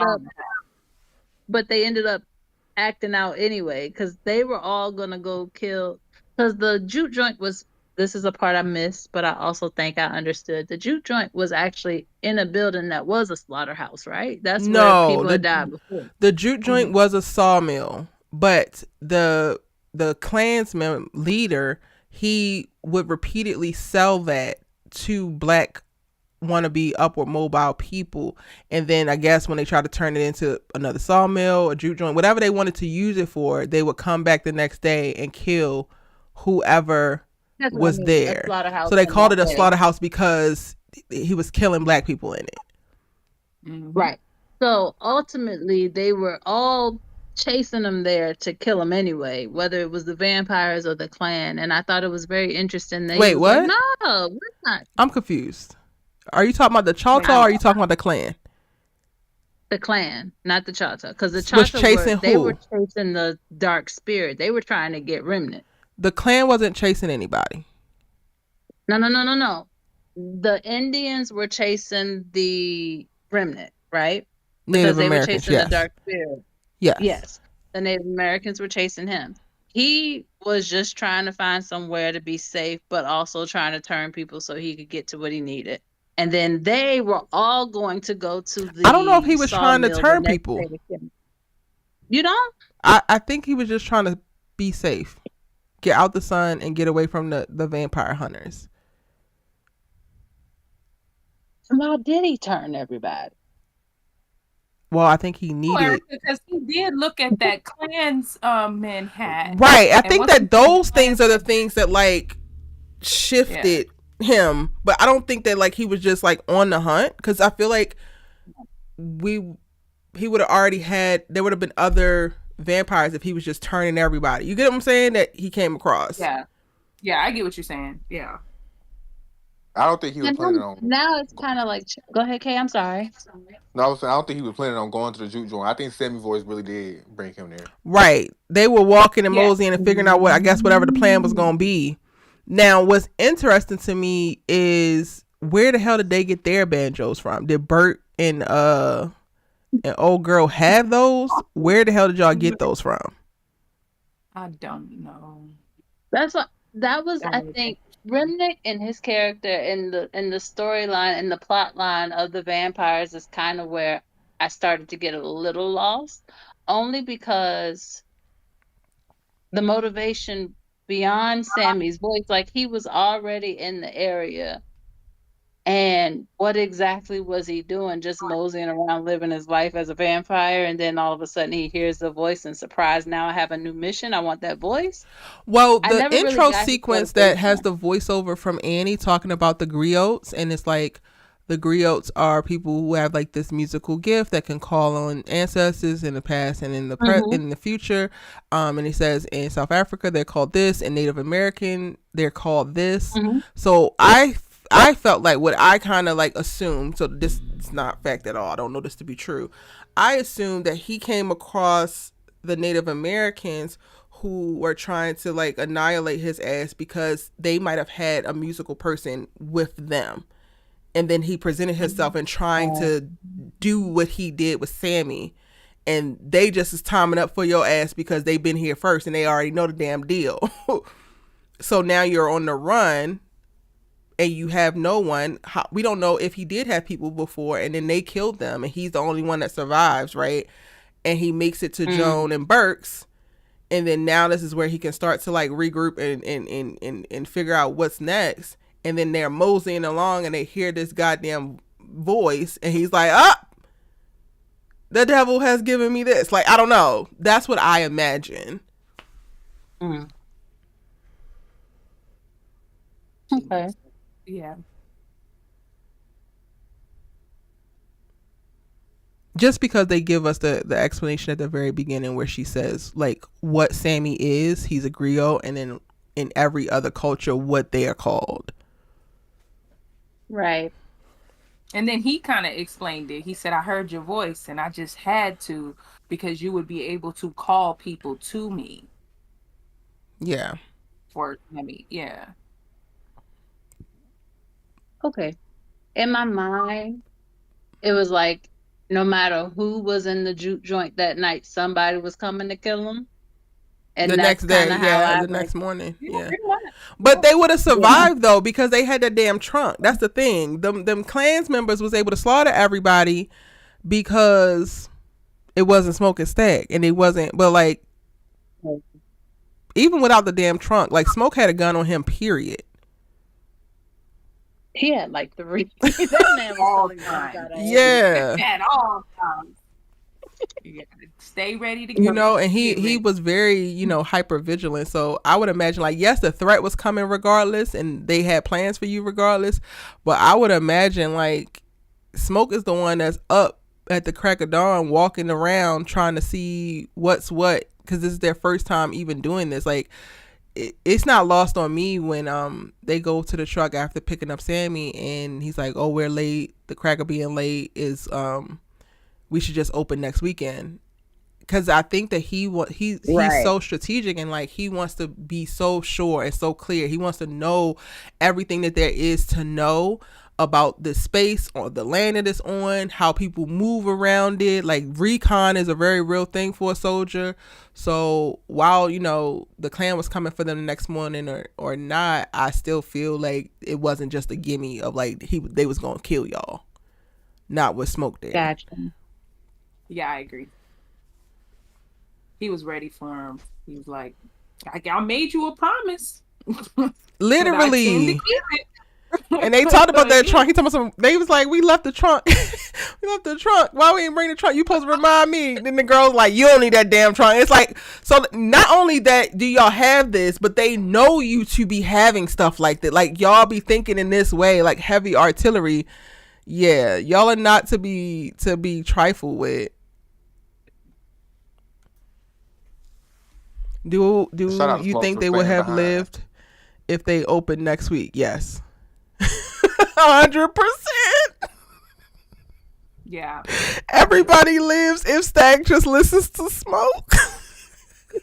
Literally. That's the whole. That's is the lesson. message in the story.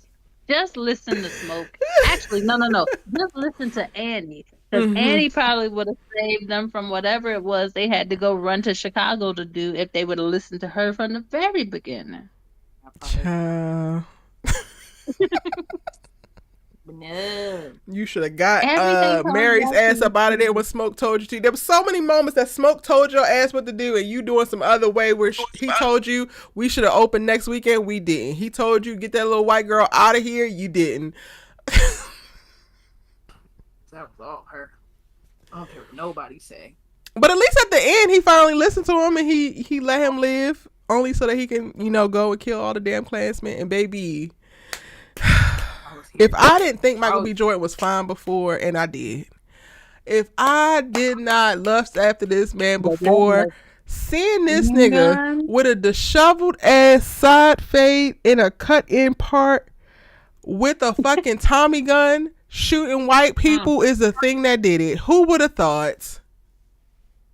It was the most sexiest thing I've ever seen. The sexiest shit you ever seen in your fucking life. What do you mean? I loved every minute of it. I was like, he almost blew it with the high top fade though. I was like, okay. And Michael always had these, like, probably since Creed, the damn shoulder shit going on. Amen. Glory. It's a beautiful. I never thought I needed to see Michael B. Jordan in a Jim Crow motherfucking South using a Tommy gun to annihilate the Klan. But clearly I needed it in my life. This was so cathartic to see. Like, I feel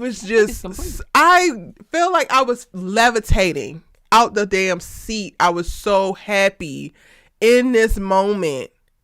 And I immediately, the first watch when I saw it, I immediately went to, I don't know if y'all watched the series Them on Amazon. No. From? Huh? From? No, Them. You talking about From? Oh, Them. On Amazon Them. Prime. The first season is like, I regret watching that at my core. Like, I don't think I will ever let it go. And this scene, I immediately went to, this is what the hell they needed to make all the other shit that went down over the course of that first season not necessarily okay, but make me okay with having to go through all that traumatic ass shit. But we do not get this. I literally flashed back to that and I was like, you know what? I'll take it. I'll take it. This is for y'all and it's for them. Some things stick with you. That show stuck with me. You saw it? I said that show stuck with me. I could not talk to white people for like 3 weeks. I was like, you saw the first season? The first season. Toy, the first season, I don't think I still have ever seen anything like it in my goddamn life. And I vividly recall, like, with each episode, like, go ahead and just turn it off, Erica. No, I'm trying to support Lena. No, let me finish it because maybe they, by the end, we get to that damn 6th episode with that baby in the bag.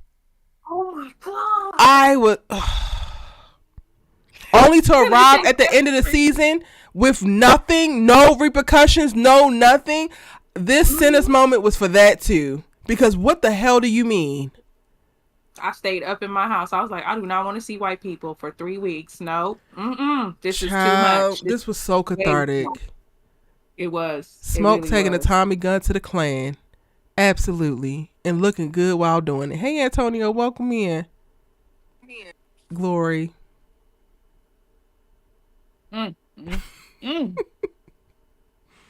And just looking at this picture just makes me say, yeah. Just, The whole act was so profound, and it just Ryan makes such specific dope ass choices that always work with the like pushing the character along or reiterating their character development, because this just affirmed that Smoke is a man of his word. He told you if y'all step y'all asses on his property line, he was gonna kill every last one of you. And if it ain't the last thing that he do, don't say he ain't on your ass. and we knew that about Ryan because of Black Panther. Like everybody was supposed to not like Killmonger, but we all ended up Child. loving Killmonger. Like we're like, oh, Listen, I'm like, all right now. Can y'all just agree to no. disagree and figure out we gonna Right. work this out? Baby, when Wakanda Forever came, but I was just like, so are we resurrecting him or not? Because I could still go for a little Killmonger for real, for real. He That's one learned his villain I was lesson. heartbroken. What'd you say? There's one villain death I was heartbroken. Man. Yeah. When he said, "Hey, cousin," I said, "Oh, is he back?" No. We're gonna have to come get your ass out this ancestral plane, okay? No, it was such a brilliant way to end the damn film. Very good. Wow. Oh gosh, it was so good. Yeah. I should I have not a draw question. so much joy from watching the death of all them goddamn Klansmen, but I do. I have a question. What was the point of like right after the whole Marion Stag thing? We got that part. But what was the part of why did we need to see Sammy in the church playing music? What was that about? That was I didn't. interesting. And Yeah. my take on it, and again, this is literally just my take, and I haven't seen anybody say this take. My take on it is that he played This Little Light of Mine for his dad, and when he finished, he was like looking to his dad with approval. And because we don't, it cuts before you get to see like how that actual response was or what it landed on him. For me, it just reiterated that his father didn't really get it, and it didn't matter if he was down at the Jew joint singing this, salacious ass devil music, or if he's singing This Little Light of Mine. His father wasn't as godly as he believed himself to be, in my opinion, but his father, I think, wanted him to deny his gift. So that's what that scene kind of meant for me, but we never really got confirmation for that. When you think about it, I'm like gonna the go clothes with that he yours. has on is what he wore when he went to go get his guitar after he realized that it wasn't under his bed. And if you flash back to that scene, the father had it over in the corner, and the father's like, yeah, I took it. And then they have that moment with the Bible verse, and he literally shows his father like he knows his word for word. He don't even need the damn Bible for it. And we get to see him like rush out, but I'm thinking that there may be a moment that they skipped over where he played for his father, and even that wasn't enough. So like a And God's even the trying to tell you declaration, like, moment. Like is that what you're trying to say? Like a God's trying to tell you moment? Like, yeah, God, like look, Dad, I do know God. I do sing God, the Lord's music. Like, because at first I was just like, what does this mean? Like I stayed for this.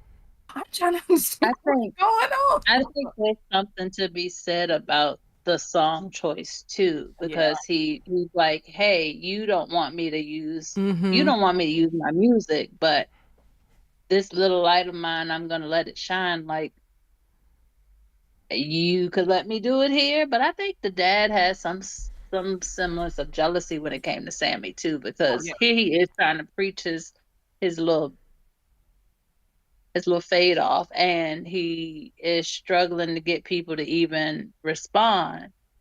Sammy strums three or four little signs on the guitar, and Mm. you feel the Mhm. shift when Sammy sings. So Yeah. for him to use that song and to say, hey, like, it was almost like, whether you want me to or not, I'm gonna use my gift. I'm gonna do what I do with this music. So you can either let me do it here, or you can let me do it in the street. Either way, I'm a play. And I think that's kind of what that last scene meant, because I mean, he chose, even after his run in with the devil, to still play music all the way up into his older age. So Yeah. that's how I took it. I also feel like, well, I'm about to make a very scathing character judgment to the daddy because apparently I'm realizing I don't like the daddy at all. I don't give a damn if you're a pastor. But the daddy is a weak ass man to me. Weak as hell. Oh, yeah. Um, you mean to tell me that you are the leader of this flock? Y'all are all sharecroppers. You know, have words imparted on your son of jump on the work, don't let it jump on you. What are you speaking to in reference to y'all's liberation? What are y'all speaking to, what are you speaking to that isn't just you conceding to this life that y'all have and going along with this oppression? Not necessarily that you're saying that your ass got to magically become Malcolm X, but to be a pillar in the community or a leader is specifically supposed to be peddling hope and spirituality, and to be so restrictive and so blind in reference to navigating your son and this gift given to him by God, to me it gives weak. Like, it gives, you're also pushing him not to embrace it because you know that additional attention comes from that. You know, yes, the devil or additional like temptations and all of that comes, but to me, and it's gonna sound bad, so I hope it don't sound too bad, weak people cower at the idea of things happening. People who have a certain level of strength and a certain level of confidence do not run from every little potential like hiccup or opposition in the damn road. And it just, for me, reaffirmed exactly how weak his goddamn father is, in that your wife is having to do what she has to do, your kids all sleep on the goddamn floor, and y'all are making wooden damn nickels, and your biggest complaint and the thing that you feel like you need to fight the most is your son singing his damn heart out, finding joy at a time where y'all asses, where society is set up for you to be joyless. Sir, please actually go to hell immediately. There's part of the movie that I was watching, and me and my aunt were talking about this in the car. Like, everybody's talking about this. But there's this part of the movie where he's, saying the Lord's Prayer. Mm-hmm. And the symbolism of that is basically like the devil does know God. The devil does know the word. The devil, you know what I mean? Like, stuff like that. Because, I mean, that's how he, you know what I mean? In the sense of the movie and stuff. I mean, that's how he gets you to do what he wants you to do and stuff. So for his dad to be like, okay, well, you need to know the word. You need to know the word so you can make sure you know the word. But if I got this devil who is sitting here saying the same exact thing that I'm saying, I'm kind of looking at it like, hold on, wait a minute. Daddy didn't tell me about this one. Hold on. Like, wait a minute. Hold on. You see what I'm saying? Like, and Antonio said in the chat, he was like, the editor said that there are similarities between the pastors movement and remix movement. And yeah, I saw that was a choice that the editor of the film made when we get at the beginning, when you see those like quick cuts to Remick, and the scene at the beginning where they're showing the pastor, but then also going back and forth to Remick. That wasn't something that was in Ryan's script, but when he started editing it, he saw that it was so similar, so he did it, and then Ryan actually loved it. I think that is a very specific thing in him saying the prayer as well. And like, we got to be real, like the devil is really just a fallen angel, so of course he knows all of these things. I think some people are running with it of like, oh well, you shouldn't pray, and oh well, you shouldn't be saying these things because the devil knows them too. It's about how you use anything.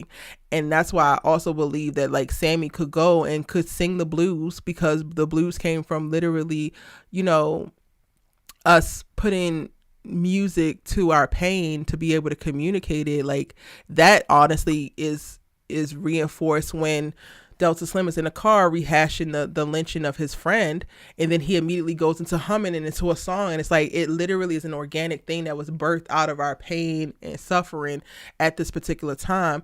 And there's a way that you can do that while also still being a man of God, still being a person of faith, still being a good person. I think that the binary of like, you can't perform at a juke joint and love the Lord, and you're going to hell, and you're only inviting the devil in because you're embracing your gift in this way is asinine.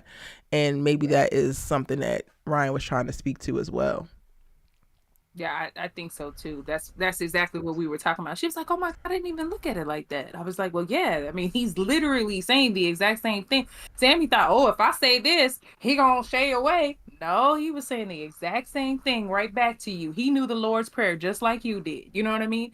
So I thought that was interesting. Like I said, symbolism, but I thought that was really interesting too. But the dad didn't get him ready for in that sense. Yes, there are people out there that do know this. This is how people get into cults. This is how things happen. I don't want to get into religion, but this is how things happen. And instead of you like trying to shelter your kid, show your kid the way and not saying no, you can't do this. Actually show him the way instead of doing all of that.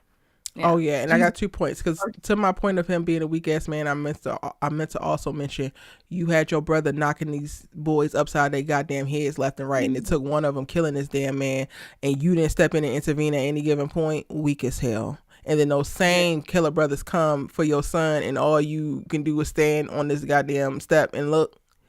Yeah, you are full of shit, sir. And then the other point that just came out when you were talking, it stays with me how both Remick and his pastor daddy is calling for his talent and calling, for his gift. And it's interesting because at the top of the film we get to see he goes to look for his guitar under his bed and it's not there. His father has it at the church. He said, yeah, I took it. And then we get Remick, who clearly wants to turn Sammy and then his voice so that he can call. But like the thing that he's using is like the banjo, right? I'm thinking about how the actual instrument that he's using is no good. So like the father could have, if he really didn't want him doing it, he could have took the damn banjo and like broke it or really hit it or did something, but he didn't, because the thing is literally in Sammy. And I think that is just again reaffirming how similar the pastor and Remick are in their request of him, and how he's navigating those things even though they're seemingly for different reasons and good and evil. The line between them two are closer than many people would think, similar to like how people say that there's like a thin line between love and hate. Mm. I take it to even just the title of the movie. Like, at the end of the day, there's not a soul on this earth that's fully righteous in any way, shape, or form. Everybody has something that they're dealing with, fighting with, wrestling with to get closer to their deeper purpose. Whether you believe, like, oh, whoever you believe in, whatever you believe in, like, the whole human experience leads you down a path of whatever your path may be. And whatever you're battling with, whatever your fight to, like, even what we were talking earlier about forever, like, when you really start to know yourself and know what you want out of your life, like, you're gonna have to make decisions. But depending on whoever you talk to, in their mind, you're quote unquote sinning, you're getting further away from God. You're not necessarily in righteousness, because your righteousness, you acting a certain way, serving a purpose for what I want out of you, is control, is manipulation. And so everybody at all levels of wherever, none of them are actually really on the path of, oh, this is righteous. This is, everybody is doing something. And I think the closest, what am I trying to say so I can land this plane real quick? The with all of it playing in, you see that the line of what is righteous, what is good is blurred for everybody. So it's not like any one person is the go-to pillar for not sin. Like, everybody here is in darkness in some way, shape, or form. I agree. I definitely agree. 100%. I think Except the for Annie. Annie can do no wrong I in was my just mind. about to say, it's Oh, I'm crazy coming. because even with that, like Annie, for people like looking, it's like, well, she's a hoodoo priestess, so that immediately defaults her. I'm like, she literally feels the closest to the path of righteousness because she honors the earth and nature and like, you know, She's spiritual. yeah, like she's But so damn again, tapped in and has a code and honors even like accepting the plantation money and like do make it do, and like she has a groundedness that even the pastor would not understand. And within the confounds of Mhm. the Jim Crow South, she has carved out a space. And while she might not be completely free, she's closer and freer than the rest of you hoes. So like, I would And argue actually working her. in her power. I would But argue that's her, because and she's maybe even the self-actualized. mama. But that's because they're both self-actualized. And so that's what I mean. Like, if you're gonna put a societal standard on anybody, everybody's gonna be seen as wrong. Because people say, oh, she was a witch. She would have been hung just, what, 40 years earlier because of quote unquote witchcraft. So I think it's very interesting how Ryan chose to present all aspects of the diaspora, all aspects of what makes a people, and having there be no real morally upstanding, like, I mean, morally upstanding, yes, we got Andy, but having there be no real clear, like, oh, you're not this, because we all are fighting something and we all have to battle against what society will say is right, wrong, or indifferent. And the only true freedom you get is standing by your convictions. Like she was like, don't you let them turn me and I be stuck here. You put this wood to my heart so I can go with my baby.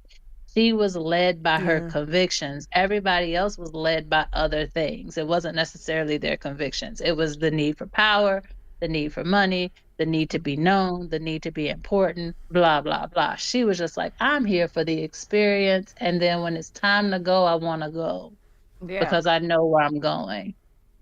exactly. Like even Perlene was, I mean, come on now, she was married and she was doing what she was Ah, doing. we did that's one person. Herlene. I'm I'm gonna here give for And when I, then, it's right the and when garlic it's pissed me wrong. off with Perlene, but also I don't know her. I don't know her husband. I don't know that man. no, I don't know that man either, but it's still like if you look at sinners in that way, because once again, a sin is a sin. Everybody sins. We sin daily. You know what I'm Yeah, saying? So because of that, everybody in the way that they showed it is everybody who was in that juke joint were sinners, right? And but again, that's everybody. Even the probably the pastor, the dad over there that was over there, you know, so self-righteousness was also a sinner too. He probably did his own, well, come on now, he didn't even save these kids from they brother his brothers. So, you know what I'm saying? Stuff like that. exactly. Um, you know what I mean? The righteousness of it all was interesting to me. I was like, okay, dad, really? It's Mm-mm. crazy to me The because dad for me, sin was Smoke is like the pillar. Like Smoke is Yeah, like, true. to me, Smoke yeah. is my North Pole in this world. I I love don't give a him. damn that he bust a cap in your ass. You shouldn't have been trying to steal from him. And yes, you needed to get one too because you can't go around saying that you almost robbed him. I 100% agree. Yes, he took a Hmm. Tommy gun to 16 clan members. And what about And I it? was here. That seems I like a was here great ass for it. Negro to me. That seems like he is literally my pillar. So when I'm watching people like talk about it and I'm just like, but he wasn't even that bad though. No. He did some things, but he wasn't that bad. Like, you know, yeah, Yeah. I get you. Like, what was the But you problem? don't look at Everything it was like for that. a reason and you knew why. So like I also have hella Mhm. respect for people who have codes and live by their damn codes and they're not convoluted in the damn code. You already know what you're gonna get. The little girl told Yeah. your ass it's a smoke truck. You didn't believe her. You tried to lie on her and say that she didn't tell you. Yes, I did. I told your ass. That's what she said. Bullet in your ass. 1+1 = 2. That's Yep. what I mean. You stand by your convictions. And I love that those two were the couple in Mm-hmm. the movie that Yeah. grounded the movie. Yes. I love that he standed on business and he standed on his word. If he said that this was gonna happen, this is what's gonna happen. It didn't But matter again, what kind of condition he was in. It was going to happen regardless. Like when he was sitting there and he was bleeding, he was still shooting. You know what I'm saying? I was like, bravo, bro. I'm here for it. Bravo. Kill them all. Kill them all, bro. I was okay with it. I was quite all right with it. Loved every minute of it. And Smoke, that's why we love Smoke Mm-hmm. because he standing on business. You know what I mean? So yeah, I Even when definitely he Even love him it. and wasn't. Oh, sorry. Go ahead, Kay. I was gonna say even when him and Sammy was going back and forth, when Sammy said he wanted to move off, and he was Mm-hmm. like, "Well, you gave me." Sammy was like, "Well, you can kill me right now," and he raised the gun like, "You gave me a command." I said, "Look at Smoke." Listen, he is a soldier, and you did just give him a command. That's your fault. Like, didn't see anything wrong with it because it was smoke. Not a damn thing, y'all. It's so terrible. Not a damn thing. If it was my town, He was smoke would be the crushing his dream goddamn on Boogie. mayor, okay? And we will be all right. We will be living all right. We wouldn't have to worry about no goddamn clan.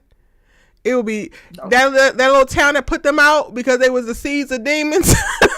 When they tried to run away, they could have turned Clarksdale into their own town. Make Smoke the man. Let's see how everything shake out. See if theft don't go down. Let's see if the clan stay their asses away. Oh, all right. Yeah. He's my pillar of morality. I ain't even gonna hold y'all. I'm here for it. I'm definitely here for it. I want to see what they're gonna do with the next movie though, because they're talking about having it like an anthology, and I'm here for it. I want to see what they're gonna do. If this will be, and I'm about to say something, and I'm like, Erica, you lying because you're gonna watch everything that Ryan fucking makes, and you've already told yourself that. But when I tell you, I will be hate watching Mary and Stack's story. I will be in that damn theater hate watching it because I don't want to see it at all. Only thing is a prequel. A prequel, the only thing that makes sense.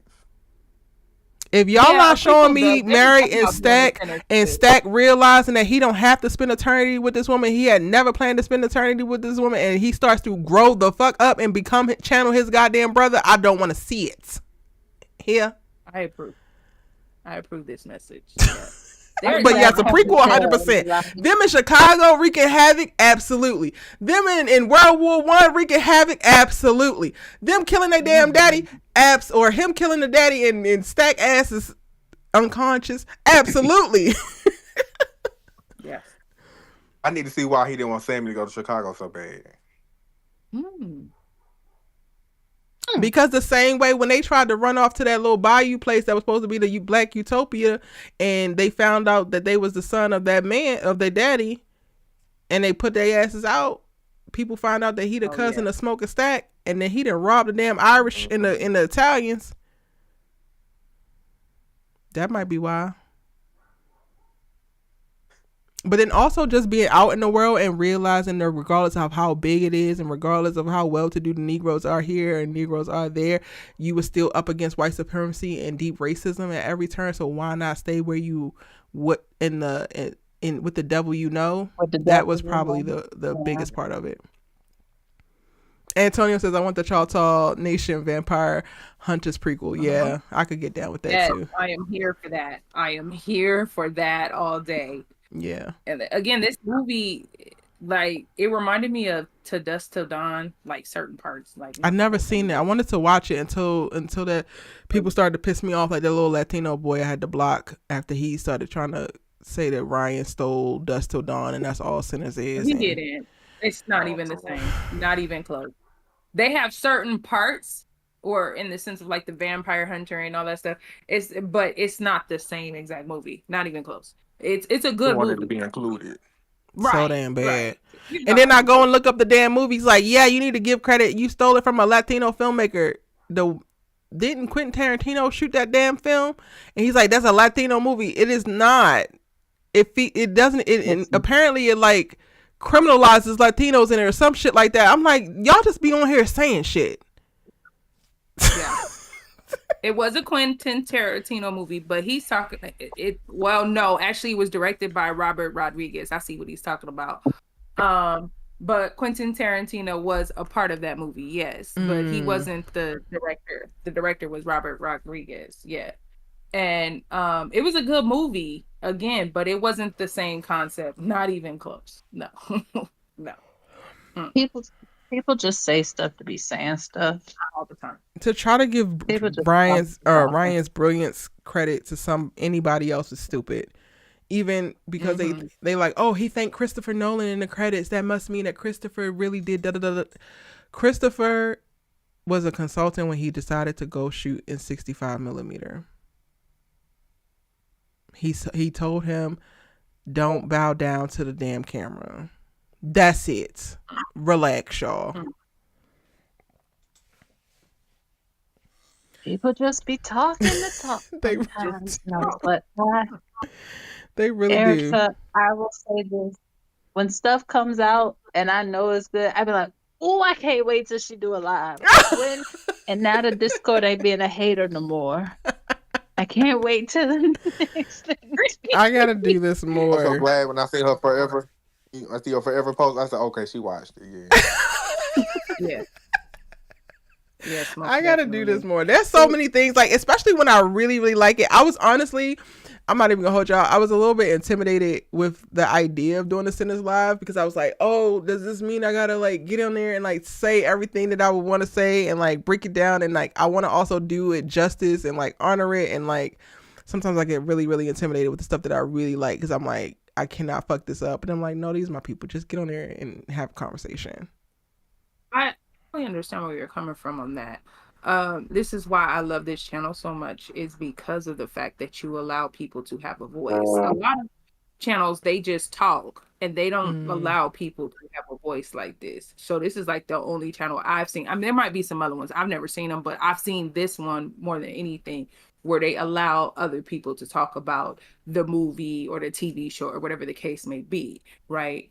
And then the one that really, the what attracted me to your channel was the All American. I'm not even gonna lie to you. It was Mm-hmm. All American Most all day. people. But then once I Until I started watching turned on more, Olivia and then I became the devil. no. But see, that's people's opinions. When they get really into their shows, don't Yes, fuck with their Lord. characters that they're really into. Unfortunately, it's just, especially the YA. That's how they are. It sucks, Child. but that's how they are. Yeah, they're That's crazy. why I, I'm I did my sorry. little moment in the little Forever Live of like I told y'all as so because it's the nuanced damn storytelling, it's the specifics and the slower beats, it's the Yeah. dealing with the damn codependency and how it's a problem if it presents a certain way. How you can love somebody down all the hell you like, but they could be holding you back and suffocating you if you make them your world and they make you their world. That's not how Facts. this works. You know what I wanted to tell you, Erica, and I couldn't figure out how to say it, but the reason why I love Wood so much is because he was a father, Yeah. okay? And we didn't have to put him in the trash can with Lewis. Mm, or Billy. Mm. I'm Child. sorry. That's a father right there. That's a black king right there. That's a That's black king he was right a there. And I loved every father. minute. I know That that was we my get favorite character like in the show. he's up there. He's up there for sure. I know that we get like the moment at the end, which is definitely a resolution, you know, with Smoke holding his baby, but it's just like, why do they have to die? Like I would totally love to watch them have more kids and like have a family and like he also to Right, me it's gives he would be a supernatural. father, like a whole father. Yeah. It's That sounds supernatural. good You if we don't never get another know. one. I Maybe loved they pull a that. MCU trick and bring him back, or do Oh some brother. ancestral pain. No, I think that I Marvel has love scarred that. Ryan's ass. I think that they have like scarred him. I think he gonna do his contractual obligations, then he gonna go about his business because the way Very much so much when of he was their doing the originality is interview. floating on his back. Like, Yeah. Yeah, when he was doing the interview, he and Michael were talking to, was it the guy that does the Late Show? And Jimmy you could see Kimmel. it in his face. Yeah, you Um, could see it in his face when they were talking about the next Marvel movie. He was like, "Yeah, I got one more of those or whatever, but this is my own, and I'm trying to get into owning more stuff." I was like, "Yeah, I love this Yeah, for you." yeah. Antonio, the yeah, Forever definitely. Live was a little bit earlier than this live, but I'm gonna do another one after I roll out my breakdowns. So then people Oh, have you have things that another come one? back. Yeah, I am because we didn't get to talk about the end of the series for the Forever Live. That's true. And then what did we think? What would be season 2 would be Yeah, about? yeah, yeah. So I'm Mm, definitely gonna do okay, that. Y'all think we need I to like it. send us prequel? Yes, I definitely think we need to see Smoke and Stack in Chicago if Ryan wants to do it. Mm, facts, Keish. He could Facts. also just do a movie with Michael B. Jordan reading a phone book, and I'll be there.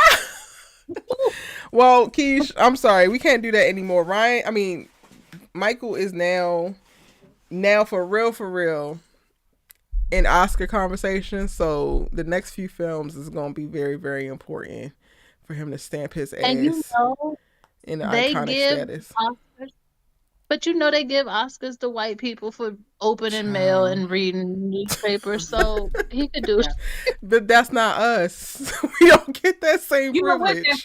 I mean, think about it. They didn't give Denzel his Oscar nod for Malcolm X, and Nope. he deserved it. Because I'm serious. When I Mm-hmm. watched that, I thought it was Malcolm X for a minute there. I was like, wait a minute. Is Yep. Malcolm in the movie? No, it's Denzel. Dang.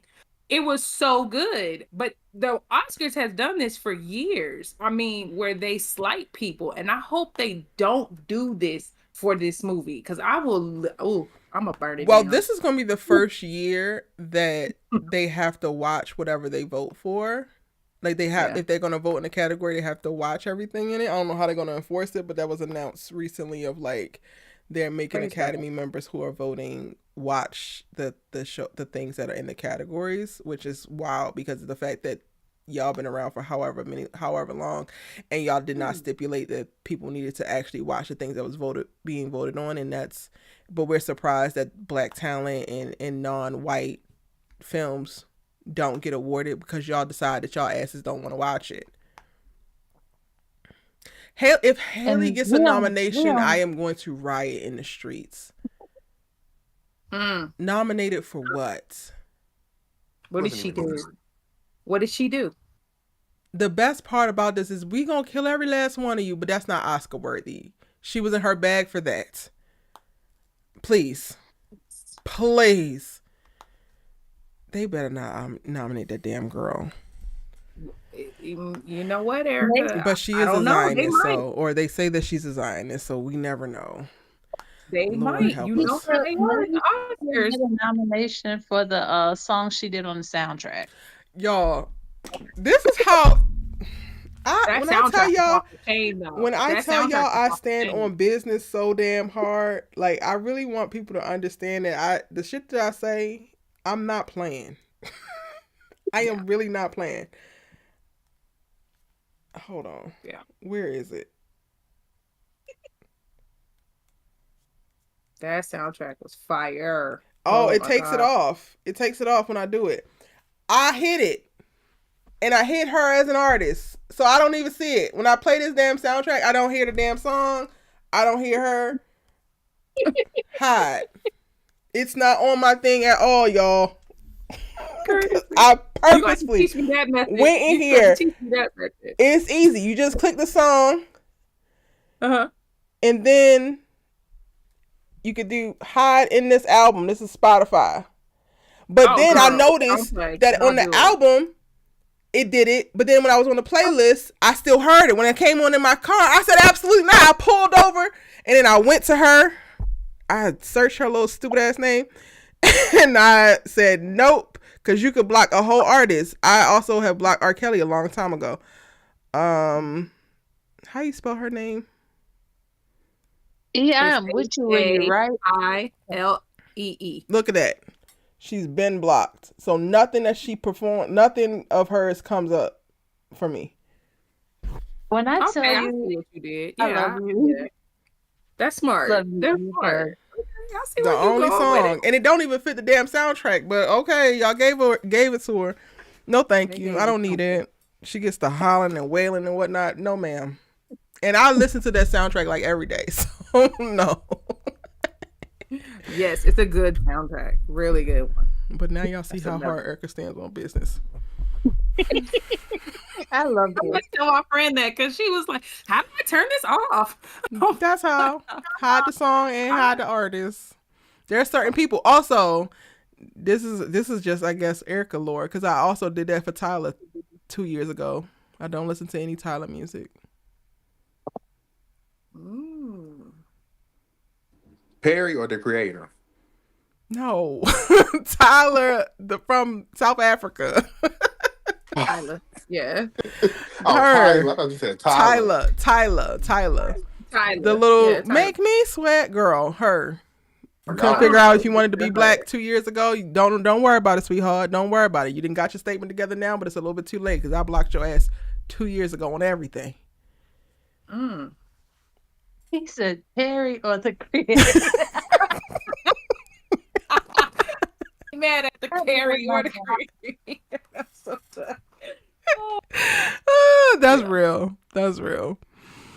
That's hilarious. Yeah, you gotta curate, like, y'all, we gotta curate our lives. We get inundated with so much stuff and we get pushed to consume this and consume that. And I think oftentimes we forget that we actually have choices in certain things and we just kind of go along with it. Not I, said the damn cat. If I don't, Tyler, for me, the whole thing around the whole South African and she not black and she colored, I don't want to hear it. Delete. Like, I am that, I guess, visceral with it. Like, the moment I feel off, the moment I feel like I'm pulled to a place that I don't want to be, and not even to avoid things that will confront my comfort zone and like could push me in something better, I'm gonna engage in that. But like this stupid absolutely not. So yes, the little Piper, absolutely not. I don't want to hear nothing else about him again. I also block anybody who uses his sound on TikTok immediately. I don't give a damn. Like, we just have more control over our lives than we give ourselves credit for. And the little ways in which I, curate how I experience life and the things that I'm exposed to is just standing on business with these types of things. Makes sense. Absolutely, the Lawrence Report. Absolutely. Shout out to Miles Caton, because for this to be his first role, he knocked it out the park. He was made to do this. Sinners in so many ways was so inspirational. Yes, because it's the original idea and the execution, all the risks that were taken and they paid off. But also, like, looking at Miles being at the center, it's like a reminder that if you have a talent, if you have something that is unique, you have to just walk your journey. This role, I really believe, was made for him. And then only in a world where there's a God that, that has bestowed certain talents upon you, does it work out that you are the perfect person to play this particular role in this particular film that was created by this man to honor his, like, so many other pieces had to come together for this to come together in the way that they did. And there's no other way but God, to me. So we just got to show up. We got to show up in our art. We got to show up in our passions. We got to show up for what we believe. I love the story behind this of, like, her actually pushed him to audition because he was very, like, not going to do it because he's not an actor. But now you are. And look. Amen.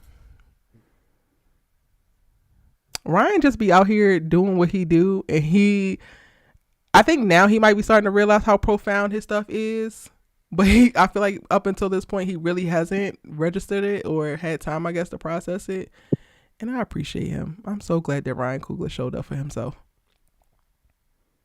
Yeah, he's very talented, like, very talented. And I mean, I think like I said, when I first heard this movie, I'm not even gonna lie to you, I was like, I'm not watching that. I can't. Y'all not about to get me to go kill Whitey. I can't do it. I can't. So I was like, I'm not watching nothing like this. No. And then I started listening to some reports, and I was like, you know what? I'm gonna check it out. Let me check it out. I'm glad I did too. I'm so glad I did. It's so funny because I had just bought a ticket. I just bought a ticket because I'm like, all right, it's Ryan, I'm gonna do it, whatever. And it wasn't until, and this was well before, like, I think it was like 2 weeks before. And then the press stuff started to roll out, and then he did the, like, breakdown of, like, the formats, and I had to go and, like, cancel my ticket at this theater and then go get the 70. And I got so, like, specific with it. It was so weird to me how I immediately shifted from, like, yeah, I really don't care, but I'm gonna do it, to, like, this is my life now. Did you get what you wanted? Yeah. Did they get it for you? Oh, yeah, Eric. That's a good thing. Amen. I love that for you. I was praying for you. I was like, I got it, y'all. I got the film strip. Yes. I'm gonna Amen. frame it. It's so cool. Like, this is a scene from you guys, for me. Take it out. I love that for you, because I was in the stream when you were talking about it. You were just so, okay. I was like, oh my God, I have to have it. And I was so stressed, y'all. So stressed. I was stalking them damn people. I don't know if you guys can see it. Let me. Yeah, that's a good scene. Hold on. This might work out better. Hold on.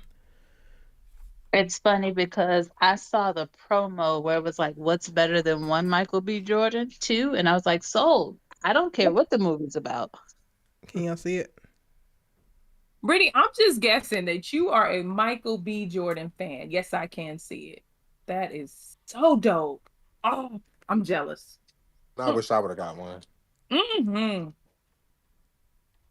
I was I live in sick, I Phoenix, remember. y'all. Arizona. Like, Ain't nothing happening in Phoenix, Arizona. So trust me, they wasn't sending them out. Okay. I think it was last year when that picture of Michael on set was posted. I was like, "What is this for?" Mm. Mhm. I When was they're like, "I don't dancing, know too. what it's gonna be, but That is I'll a be good there." thing. That I is a mean, I great definitely thing. supported Michael Love that before, but scene. like, I don't know. He doesn't, and this is no shade. No shade. That's one of my favorite scenes when they're standing and the sun rise up. I Oh, love that scene. Oh, that is yeah. I'm This is no jealous. shade, but like, not Ryan. Michael don't have like an ancestral face. So when I was like, when they said Jim Crow and this, I was just like, what are they gonna put? What are they gonna do with his pretty ass? And it's like, what? Mm.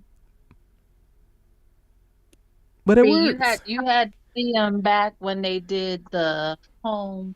They did like 20 something questions with him. No, it Oh, was 75 questions with whatever that. Vogue. Yeah. Yeah. And he had his little scruffity rough. I was like, okay. I don't know what they're gonna do, but I'll be there.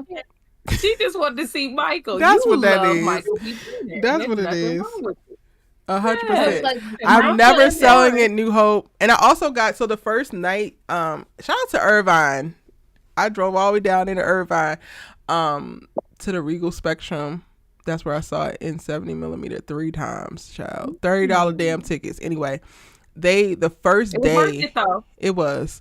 The first day they had posters, but not like the super big posters. They had they like this big, and it was of Mm. Smoke and Stack, and it says like exclusive in 70mm. So I'm gonna frame that in the film strip together. Yeah, I'm jealous. Like I said, we don't really get anything like that in Phoenix. Like, yeah, we have theaters, of course, but we don't get like promotions like that. Most of the time, it's like I'd have to drive to like California. Not like California's far, but But it's just the yeah, fact of, you know what I'm saying? Like sometimes you want yeah, to go in your hometown and not all the yeah. way to someplace I else. mean, one thing you You, can yeah. do, because I'm about to do this, and I mean, yeah, you can say that I told you to do this. I'm going around to the theaters next week, and like when they start to take down Sinners, because it's supposed to be leaving, I want the posters. Okay, I'm Y'all down. not throwing the I'm gonna go posters to in the Phoenix, trash, so you can get go to there your and get movie it. theaters and tell them like, hey, you want, like, I'm on the list at one of them to get like their big ass stand up. I don't know where the fuck I'm gonna put it, but if they give it to me, I'm gonna take it. I promise y'all that. So I ain't even They mad got at this you. big ass I ain't stand up that they put in the lobby. I'm gonna put it in my background. That's gonna be my new background in these fucking videos. I was like, gonna so be what are y'all Michael doing B. with that? And they're Jordan like, all if the day. studio doesn't want it back, then we just toss it. And I'm like, okay, I want it. And he's like, are you serious? I'm like, absolutely. I'm dead serious. I need you to understand that. That is awesome. Yeah. Brittany, it's all good because Erica's all into Michael Ealy, so I totally get it. I For totally me, get it's the I'm Michael flow. B. not into Jordan Michael and Ealy Morris like Chestnut. that. Those Like are if they say, well, Come I would on have now, had the Erica, same don't result. do I it. would have had to Don't no. do If it. they would have said Michael Ealy is doing a vampire film in the Jim Crow South, I'd have been like, no, that's a lie. That's a lie because he did Their Eyes Were Watching God. So I actually kind of have a Yeah. reference point to him doing some old shit. Mhm. You. Hmm. You know you would have Now, watched it. You know you would have watched it. Come on, Erica. You I know mean, you I would was gonna watch this regardless. I just wasn't sure I was gonna like it. That's the T. have. The difference, Brittany, is you gonna like it regardless because the boy breathing on the film. See That that? part. I'm That gonna part. watch it and I'm Yeah. gonna tell your ass I didn't like it, but I was there. and I'm gonna be like, but did you see his inhale and his exhale? Because it was beautiful. It was beautiful. Bless his Amen. little heart. Bless his little I heart. ain't mad at all. I'm not mad at Between all. Michael B. Jordan and Morris Chestnut, you can't go wrong. Oh, that's my man. Girl. I And he's heard Morris coming to Chestnut season wife 3 can for fight, so Reasonable Doubt. Oh yeah, I yes, done he's coming seen back the to wreak interview. I saw the havoc. interview. Yes, Lewis, you ain't got your wife God back damn. yet. As long as that man is She said, around. "Are you sharing?" She said, "Are you sharing?" He goes, she go, no." I was like, "Oh." Oh, okay.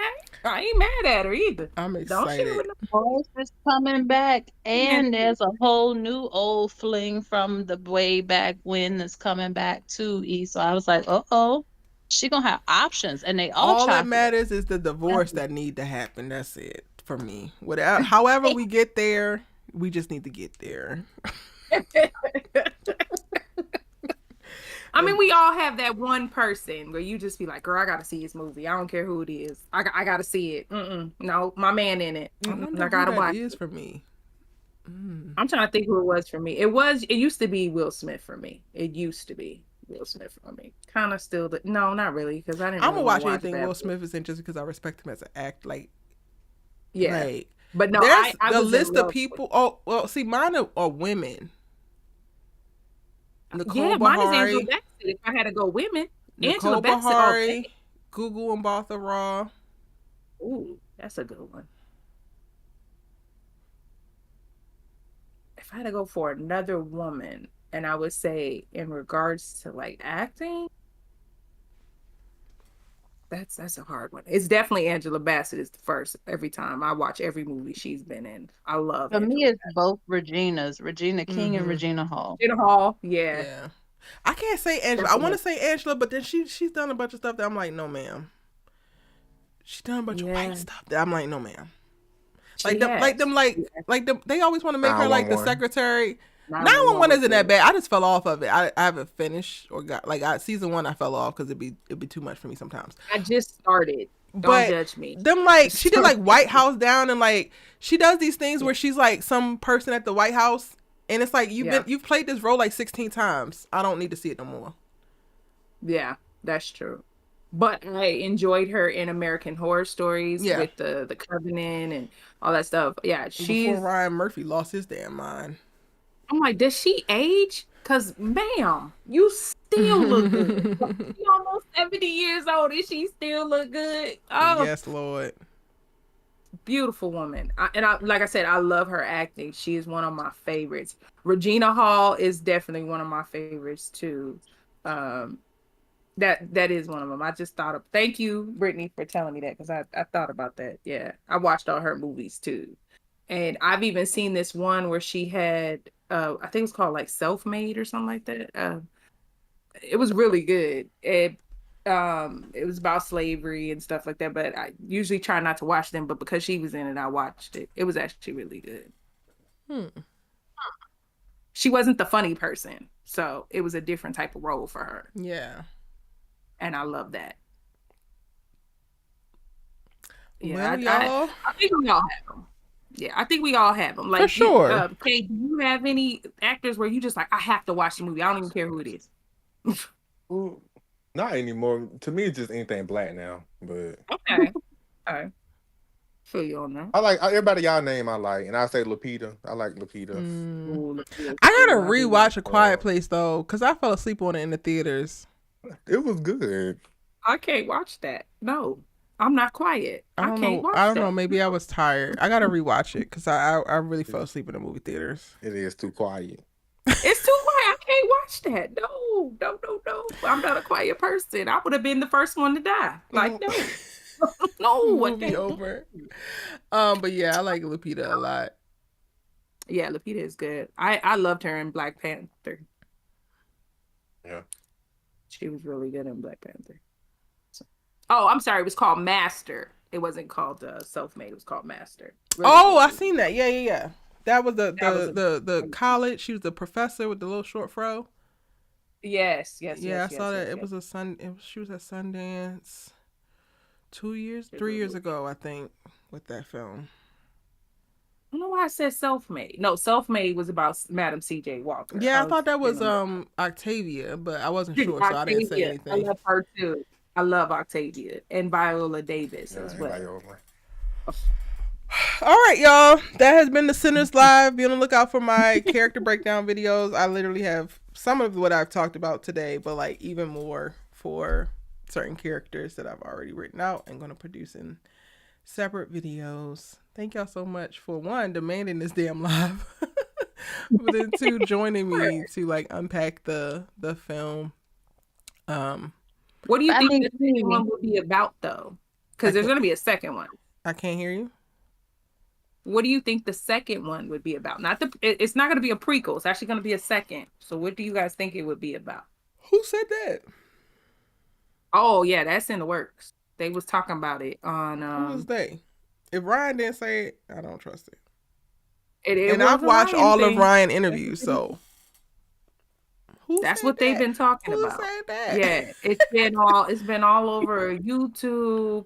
It's been all over like the blogs, everything. I don't look at Twitter, so I can't say Twitter, but I yeah, haven't seen that it's going to be another one that rules out a prequel.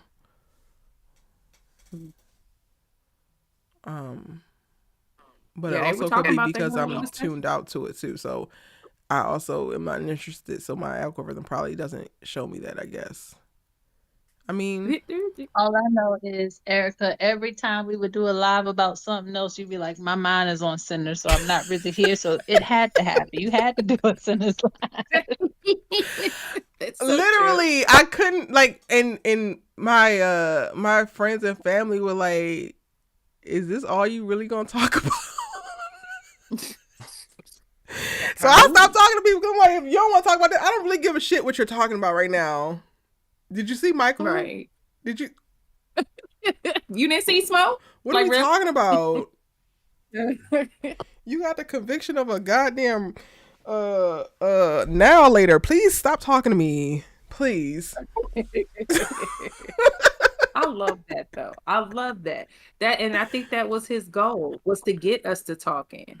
If we're not talking about it, it's not a good movie. It can't be if It you're not talking and about it. this is like what it used to be like, and I love that he spoke to that in quite a few interviews of like he wanted to feel like what it used to feel like at the movies, because we are now down this road where there's so much, like there's so many streaming services. They are pushing out remake after remake after remake. Hollywood right now is playing it so damn safe. We can barely sell any goddamn thing. Quite literally, only Ryan Coogler could make Sinners because he's already done billions of dollars at the damn box office. Because if he was just coming off of Fruitville or even just Creed, they don't give him $90 million to make this goddamn movie. It just doesn't happen. And it sucks where we're at, but this gives me hope for the future of like this.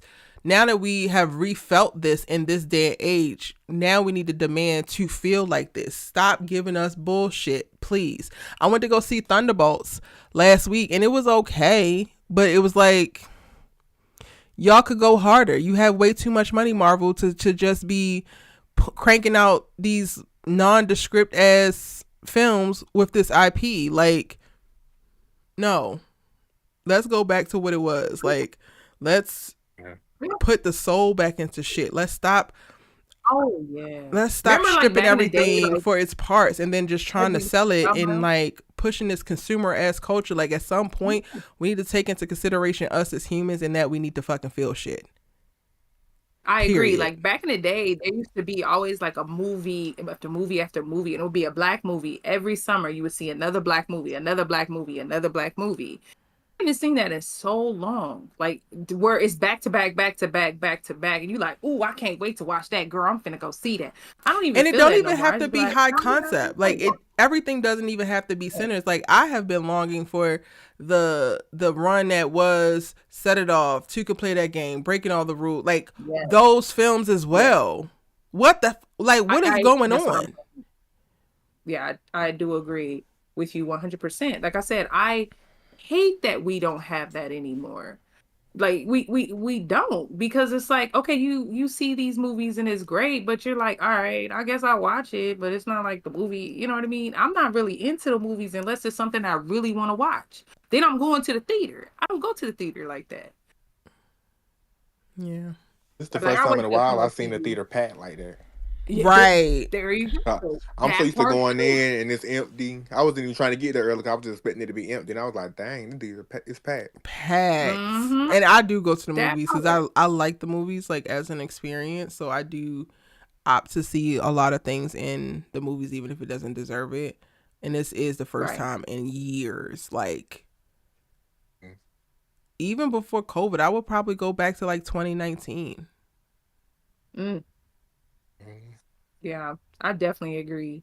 Like I said, like we had The Woman King. I actually went and see that in theater. Like, stuff like that I would watch in theater, but I'm not watching certain movies. I'd be like, nah, I'll see it when it come out on video. Like, or I'll wait till they get on that bootleg or whatever. I'm not Yeah. watching it. You know what I mean?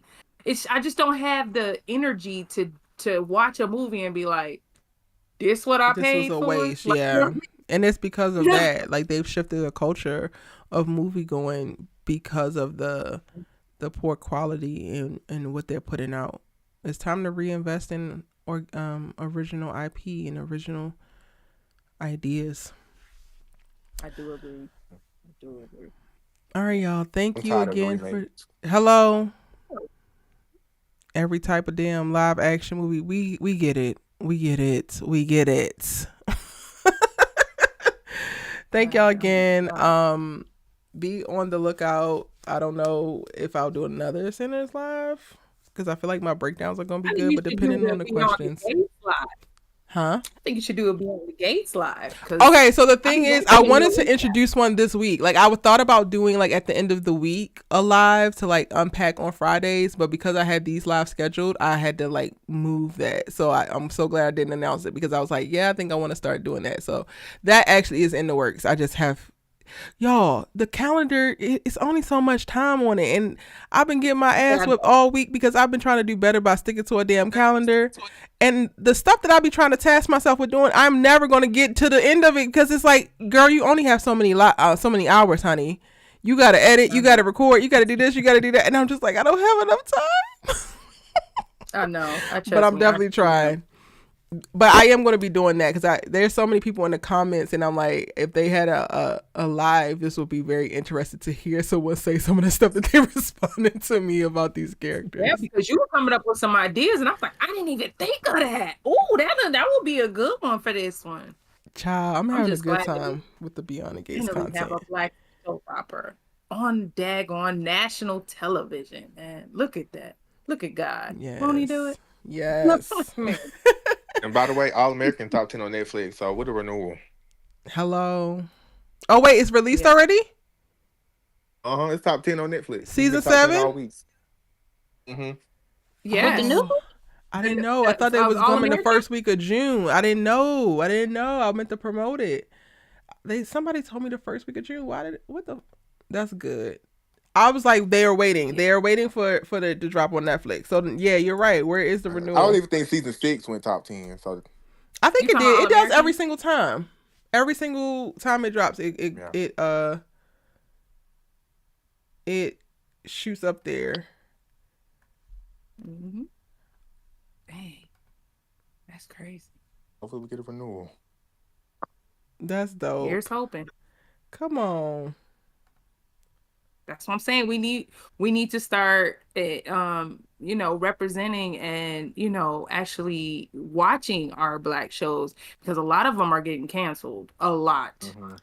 Child. Also, some of them are getting canceled regardless of if we watch or not. But I hear you. I hear you. I agree. Well, you guys have a good night. Thank you, Eve. Of course. For always making space. Thank you so much. I greatly appreciate it. I needed this. Awesome. I'm going to be doing much. Y'all know I barely get up here and talk, but I had to for saying that. I know. I'm so surprised. I'm like, yes. But I'm glad you did. Always welcome. Always welcome. I got to go watch Beyond the Gates now because I didn't watch the episode earlier. All right, y'all. Thank you again. I will see you in the comments or in the next live. Good night. Night. All right, y'all. Hope you enjoyed this Sentence Live. Again, I am coming with character breakdowns for the film, and I'm hoping that y'all will watch them when they drop because I put a lot of work into them, and I have so many thoughts, journaled so many thoughts. I'm so appreciative to Ryan Coogler. Like, I can never express that enough. And I will be going to go see it at least one more time, if not 3 more times.